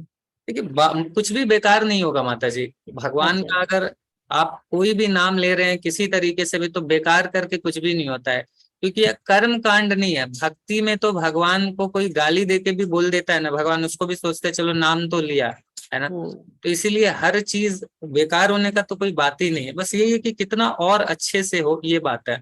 तो जहां तक आपका है माता जी की, बहुत अच्छी बात है, 16 माला आप कर रही हैं, तो भगवान से ही प्रार्थना करिए, है ना, कि भगवान आप मेरे ऊपर कृपा करिए, यही मुझे आपसे चाहिए और कुछ नहीं चाहिए, कि मेरा माला नहीं छूटे। ऐसी प्रार्थना करिए, है ना, कि भगवान मेरे आपसे मुझे और कुछ चाहिए ही नहीं, बस एक ही चीज दीजिए कि मरते भी रहे कुछ भी हो जाए ना, मेरी माला नहीं छूटे, बस ये आप मेरे ऊपर कृपा करिए। तो वैसी प्रार्थना आप करिए, और किसी दिन छूट जाए तो भगवान से और रो के प्रार्थना कीजिए कि भगवान मैं क्यों छूट गया, है ना, मतलब। तो इस तरीके से आप करेंगे ना तो माता जी हो जाएगा। ये मेरा भी अनुभव है, मैंने कई भक्तों का भी अनुभव देखा है, मेरे भी काउंसलर, मेरा भी माला ऐसा, हम 4 माला करते थे तब भी छूट जाता था बीच बीच में। तो मेरे भी जो शिक्षा गुरु थे उन्होंने यही बोला कि आप सोचोगे कि माला छूटने से काम चलेगा तो फिर छूट जाएगा, लेकिन आप ये सोचोगे ना कि मर जाएंगे फिर भी माला नहीं छोड़ेंगे, है ना, तो फिर माला नहीं छूटेगी। तो वैसा ही हमारा भाव होना चाहिए, तो माला नहीं छूटेगी। और वैसे भी देखिए माता जी, अल्टीमेट एग्जाम ये तो बस ट्रायल पीरियड है, अल्टीमेट मतलब ये तो बस प्रिपरेशन है। फाइनल एग्जाम तो हम सभी का आने वाला है मृत्यु के रूप में, है ना। तो मृत्यु, अब छोटी मोटी टफ सिचुएशन में अगर माला छूट जाती है तो मृत्यु के टाइम में तो बताते हैं 40,000 60,000 बिच्छू काटता है, तो सबसे टफ कंडीशन होगी। तो अगर छोटी मोटी कंडीशन में माला छोड़ देंगे तो फिर उस समय हम कैसे माला करेंगे, है ना। तो वे प्रैक्टिस करना है कि माला नहीं छोड़े, ठीक है। थैंक यू वेरी मच माता जी for that wonderful question. Last question हम लोग लेंगे कौशल्या माता जी, आप अपने आप को अनम्यूट कीजिए और अपना सवाल पूछिए। हरे कृष्णा प्रभु जी। हरे कृष्णा माता जी। मुझे ऐसे ये पूछना था कि सपने में माला जपने का मतलब क्या होता है? सपने में माला जपना अच्छा है माता जी, अगर ऐसा सपना आ रहा है कि सपने में आप माला जप रही हैं, इट मीन्स कि चेतना में भगवान है, तो ये तो बहुत अच्छी बात है कि आपके मन में भी मतलब चेतना में है, सपने में आ रहा है, मतलब कि आपके मन में भगवान चल रहे हैं। तो ये अच्छा है, अच्छा साइन है ये। ठीक है। तो और प्रभु जी, अब मैं माला जैसे करती हूँ ना, तो मैं अपने प्रभु से चुपके से करती हूँ। तो कभी कभी लगता है कि मतलब आ ना जाए सामने, तो मतलब वो मन थोड़ा भटक जाता है। तो बस यही है। तो उसमें यही है माता जी कि कुछ माला माता जी ऐसा करिए कि आप प्रभु जी के सामने करिए, और कुछ माला छिपा के करिए। मैं भी यही करता था। जब शुरुआत में मैं भक्ति में आया था, तो मेरे भी पापा मम्मी लोग, उस समय पढ़ाई कर रहा था, तो इतना तो पसंद नहीं करते थे कि यार तुम स्टूडेंट हो, पढ़ाई वढ़ाई करना चाहिए तुमको, तो ये क्या माला लेके बैठ जाते हो, दिन भर माला ही जपते रहते हो। तो मैं कोशिश करता था कि उनके जगने के पहले अपना राउंड्स कर लो, और कुछ राउंड्स उनके सामने करता था, क्योंकि अगर टोटली छुपा के करता तो फिर क्या है कि कभी तो वो देखते ही। तो इसीलिए कुछ राउंड उनको दिखा के करता था कि नहीं देखो इतना मैं कर रहा हूँ, है ना। तो सभी भक्त ऐसे ही करते हैं माता जी, शुरुआत में ना सबका यही हाल होता है। तो चाहे प्रभु जी कई होते हैं, वो बेचारे मॉर्निंग वॉक पे जाके करते हैं, उनकी अगर वाइफ नहीं कर रही है तो, वाइफ है तो मतलब ये ऐसा स्ट्रगल लगा ही रहता है माता जी, है ना। सभी के साथ होता है। तो कुछ राउंड्स करिए, और वही है कि बाकी उनसे रिक्वेस्ट करिए कि देखिए बाकी चीजों में मैं कॉम्प्रोमाइज करने के लिए रेडी हूँ, है ना। अभी जो मतलब बाकी चीजें कुछ खरीदने नहीं बोलूंगी, शॉपिंग वॉपिंग के लिए नहीं बोलूंगी, है ना। माला करने दो, है ना। ठीक है, बनारसी साड़ी नहीं मांगूंगी, है ना। ट्रिप पे ले जाने नहीं बोलूंगी, मूवी दिखाने नहीं बोलूंगी, कम से कम माला करने दो। ऐसा करके आप उनको बोलिए कि ये बस यही चाहिए मुझे, और कुछ नहीं चाहिए। आप म्यूट है माता जी। आप अनम्यूट कर सकते मैं हैं कुछ माता कहती ही नहीं हूँ। जी माता जी। लेकिन फिर भी एक बार तो उन्हें देख लिया था मुझे। हरे कृष्णा। जी। हाँ यस जी, आ रही है बात माता जी। एक बार तुमने देख लिया तो फिर बोलते कि रोज माला करती है, क्या करने की जरूरत है, आप तो ये बताओ, आप तो वैसे सेवा करती हो। हमारे कृष्ण जी लाला जी है ना छोटे से, तो मैं उनकी सेवा करती हूँ। हमारे कृष्ण गोपाल जी बाल रूप में है। हाँ हाँ। हाँ। तो हाँ, और ये तीन मेरे तीन मतलब बच्चे वगैरह भी है, तो कहते हैं आप ऑलरेडी सेवा करती हो, तो फिर आपको इतनी ज्यादा करने की क्या जरूरत है। तो एक दिन तो गुस्से में बोले कि मैं सब फेंक दूंगा। तो फिर मैंने उनको कोई जवाब नहीं दिया, मैं शांत हो गई बिल्कुल ही।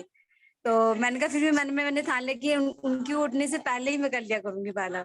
तो कभी हाँ। कभी ऐसा दिन हो जाता है कि मतलब वो देख लेते हो, कभी दिन होता है कि मैं पहले ही कर लेती हूँ, उनके उठने से पहले ही। अच्छा माता जी, बाकी थोड़ा सा ना भगवान से भी आप प्रार्थना करिए, और हो जाता है माता जी। कई लोगों के साथ ऐसी सिचुएशन रहती है शुरुआत में, उनको आप यही बताइए कि उनसे रिक्वेस्ट करिए, बाकी उनका बढ़िया बढ़िया फेवरेट खाना बना के खिलाइए उनको, भगवान को भोग लगा लगा के, है ना। आप भोग लगाती है माता जी? हाँ, तो बहुत अच्छा है। फिर आप भगवान को, जब आप भोग लगा रही होती हैं, तो भगवान को प्रार्थना करिए कि भगवान आप प्लीज इस खाने को एक्सेप्ट करिए, ताकि मेरे हस्बैंड ने इसको पाए तो उनके अंदर स्वीकृति उत्पन्न हो। तो ऐसा करके आप प्रार्थना करिए, और कभी आपके पास फ्री टाइम हो तो आपके हस्बैंड के लिए भी एक दो माला कर लीजिए, है ना। तो ऐसा प्रार्थना करिए उनके लिए। और शुरुआत में ऐसा थोड़ा डिफिकल्ट रहता है कई बार, बट धीरे धीरे आप उनको बोलिए कि मुझे अच्छा लगता है ना। मैं कुछ ऐसा नहीं कि मैं कुछ करने के लिए कर रही हूँ, मुझे अच्छा लगता है इसलिए मैं कर रही हूँ, तो प्लीज मुझे करने दीजिए। ऐसा करके थोड़ा सा हम्बली आप रिक्वेस्ट करेंगे, तो फिर वो एक्सेप्ट कर लेंगे। आप म्यूट है माता जी। ठीक है। माता जी। थैंक यू वेरी मच माता जी फॉर दैट क्वेश्चन। सो हम सभी लोग प्रभु जी का आज धन्यवाद करेंगे। प्रभु जी ने ऑलरेडी काफी टाइम स्ट्रेच किया है, और ऑलमोस्ट सारे क्वेश्चंस प्रभु जी ने आज के सेशन में लिए। तो प्रभु जी का हम लोग सभी लोग हरे कृष्ण महामंत्र पढ़ के धन्यवाद देंगे। और आई होप प्रभु जी ने जो क्वेश्चंस के आंसर किए हैं, वो आप में से काफी सारे लोगों के क्वेश्चंस होंगे, तो काफी लोगों को और भी क्लैरिटी आई होगी। और जैसा कि प्रभु जी स्टार्टिंग में कह रहे थे कि जैसे लगभग 50 लोग चले जाएंगे, बट मैंने देखा कि हमारा जो मैक्सिमम पीक आज का सेशन गया था वो 226 के अराउंड गया था। But end of the session तक भी, मतलब क्वेश्चन आंसर जब शुरू हुआ उससे पहले भी लगभग 206 लोग थे। तो आज के सेशन में जो हमारा ड्रॉप रेट था, that was only 20 people who dropped. So thank you very much प्रभु जी। एक बार हम सभी लोग हरे कृष्णा महामंत्र पढ़ते हैं, प्रभु जी का धन्यवाद करते हैं कि प्रभु जी ने अपना समय निकाला और सारे प्रश्न भी लिए, और इतनी अच्छी तरीके से जो 18.55 सेक्शन है और उसके आगे जो वर्सेस हैं उसके बारे में प्रभु जी ने बताया बहुत सारी चीजें। भक्ति के स्टेजेस के बारे में प्रभु जी ने बताया। तो ये एक हम लोग हो सकता है स्टेज 1 पे हो, कोई स्टेज 3 पे हो, राइट। तो हमें पता है कि आगे क्या चीज आने वाली है या फिर हम कहाँ पे हैं। तो it will help us to improvise upon our bhakti as well. So एक बार सभी लोग मिलके तहे दिल से प्रभु जी का धन्यवाद करते हैं। सभी लोग मिलके बोलते हैं हरे कृष्णा कृष्ण कृष्ण हरे हरे, हरे राम राम राम हरे हरे। और दामोदर प्रभु को हम देख पा रहे हैं, तो दामोदर प्रभु का भी बहुत बहुत धन्यवाद कि दामोदर प्रभु कंटिन्यूस ने बीच में सेशन में प्रभु जी को तंग नहीं किया और प्रभु जी को सेशन लेने दिया। सो बहुत बहुत धन्यवाद दामोदर प्रभु जी का भी है। So thank you very much प्रभु जी, Shashwat Prabhu ji, for today's wonderful session. Thank you very much. So before we end I can see कुछ प्रश्न आए थे आप लोगों के। एक प्रश्न ये आ रहा था कि जो प्रभुपाद लीलामृत बुक जो मॉर्निंग में चल रही है उसमें प्रतिमा माता जी कहती हैं कि प्रभु जी I want to join Prabhupada Lilamrita book reading session, kindly give some advice. तो माता जी मैंने आपके साथ मेरा नंबर शेयर किया, आप प्लीज मेरे को पिंग कर दें उस पे। सो उस ग्रुप पे में भी विल ऐड। वो एक प्रश्न था। और हाँ, आप में से कुछ लोगों का ये भी प्रश्न था कि जो सर्टिफिकेट्स के रिगार्डिंग कुछ एक दो प्रश्न आए थे। तो सर्टिफिकेट्स जो हैं, जो रिजल्ट्स आया भगवत गीता का, भगवत गीता 9 डेज सेशंस का, उसमें 3 क्राइटेरियाज थे। मोस्टली हमने ये देखा है कि हमने इसमें कहा था कि 75% ऑफ अटेंडेंस इज मैंडेटरी, ठीक है, जो कि आपके डेली क्विजेस जब आप भरोगे तो उससे पता चलेगी, राइट। बट हमने उसको और मैक्सिमम लोगों को सर्टिफिकेट्स मिले, उसके लिए हमने उस क्राइटेरिया को 75%, जब हमने फाइनल इवैल्यूएशन किया तो उसको हमने इवन 75 से बिलो 60% पे, इवन जो लोग 60% भी अटेंडेंस अटेंड किए हैं उन, और प्लस मेगा क्विज में भी पार्टिसिपेट किए हैं, दोनों कंबाइन करके हमने रिजल्ट डिक्लेयर किया है, राइट। सो मोस्टली अगर ऐसा है, आपको लगा कि आपको सर्टिफिकेट नहीं मिला, तो डेफिनेटली हमारी टीम ने डेटाज भी आपके साथ शेयर किए हैं कि आउट ऑफ 13 क्लासेस आपने कितने सेशंस अटेंड किए हैं, ठीक है। सो उसे अदरवाइज ना लिया जाए। और नेक्स्ट डेफिनेटली जो सितंबर में बैचेस होंगे, आप उसमें भी ज्वाइन कर सकते हैं, मेगा क्विज दे सकते हैं, डेली पार्टिसिपेट भी कर सकते हैं। तो एक हम्बल रिक्वेस्ट है कि हमारी टीम के एंड से कि उसको एक रॉन्ग अनुशन में ना ले, जो भी 1-2 डिवोटीज का प्रश्न आया था। I hope that clarifies. तो ये कंप्लीटली ट्रांसपेरेंटली जो क्राइटेरियाज हैं उनको हमने इवन क्राइटेरियाज को थोड़ा सा कर्टेल भी करके मैक्सिमम लोगों को अकोमोडेट करने की कोशिश की है। सो यस, ये एक पॉइंट था जो कि शेयर करना था। सो थैंक यू वेरी मच आप सभी लोगों का। आई can see it's almost 9:35 PM। आप सभी लोग अभी तक हैं सेशन में, बहुत बहुत धन्यवाद आज के सेशन अटेंड करने के लिए। नेक्स्ट हम लोग मिलेंगे on Thursday, that will B Shrimad Bhagavatam कथा जो होगी, उसमें हम लोग मिलेंगे। एक जस्ट अनाउंसमेंट है कि जैसे आप में से काफी लोग अभी, शौर्य प्रभु ने भी कहा, प्रतीक प्रभु भी थे, शौर्य प्रभु का प्रश्न था कि फॉल्स ईगो हम कैसे कम करें, राइट। सो एक जो चीज मुझे लगी है मेरे लाइफ में, जो कि मुझे लगा कि हेल्प करती है, एसोसिएशन ऑफ डिवोटीज। जब आप देखते हैं कि एक सीनियर डिवोटीज के साथ रहते हैं और वो कितना हम्बल एटीट्यूड में रहते हैं, तो वो कहीं ना कहीं हमें भी परिवर्तित करता है। तो मैं भी काफी, वो फॉल्स ईगो था मेरे अंदर भी, बट मैंने देखा जब शास्त्रचक्षु प्रभु और जो सीनियर डिवोटीज हैं या जो भी डिवोटीज सर्व कर रहे हैं इतने हम्बल वे में कर रहे हैं, तो वो फिर धीरे धीरे हमें भी वो चीज, एक आचरण हमें मिलता है सीखने को। तो उसके लिए ये रिक्वेस्ट रहेगा कि अगर पॉसिबल होता है आप सभी लोगों का, जिनको भी पॉसिबल है, प्लीज मेक श्योर करें जो हमारे वीकली कनेक्ट सेशंस होंगे नोएडा, इस्कॉन नोएडा में, that will be happening starting from 6th of August। Morning unmarried boys के लिए संडे को 10 AM से लेके 11:30 AM तक क्लासेस रहती हैं। फैमिली और अनमैरिड गर्ल्स के लिए 12:30 नून से 2 बजे तक क्लासेस रहती हैं, फॉलोड बाय प्रसादम। तो इफ पॉसिबल दिन में, मतलब वीक में एक दिन निकालिए, टेंपल आइए, you will start feeling the association का जो एक असर होता है वो आपको काफी, मतलब you will feel the happiness of it. ये क्लासेस होती हैं सुधर्मा हॉल या फिर चित्रकूट हॉल में होती हैं classes, that is on the 3rd floor of the temple, ठीक है। सो हमारी जो नेक्स्ट सेशंस होंगे, ऑफलाइन सेशंस होंगे, that will be happening from upcoming Sunday, that is 6th of August। तो all of you are most welcome.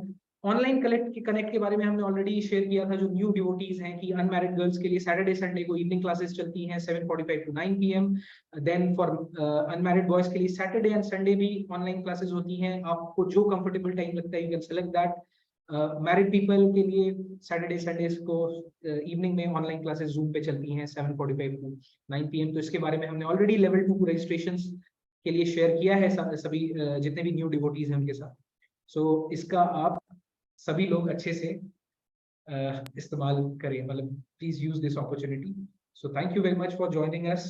एक बार हरे कृष्णा महामंत्र बोलेंगे और यहाँ पे सेशन को आज विराम देते हैं। Hare Krishna Krishna Krishna Hare Hare, Hare Ram Ram Ram Hare Hare. Thank you. Hare Krishna, good night, take care.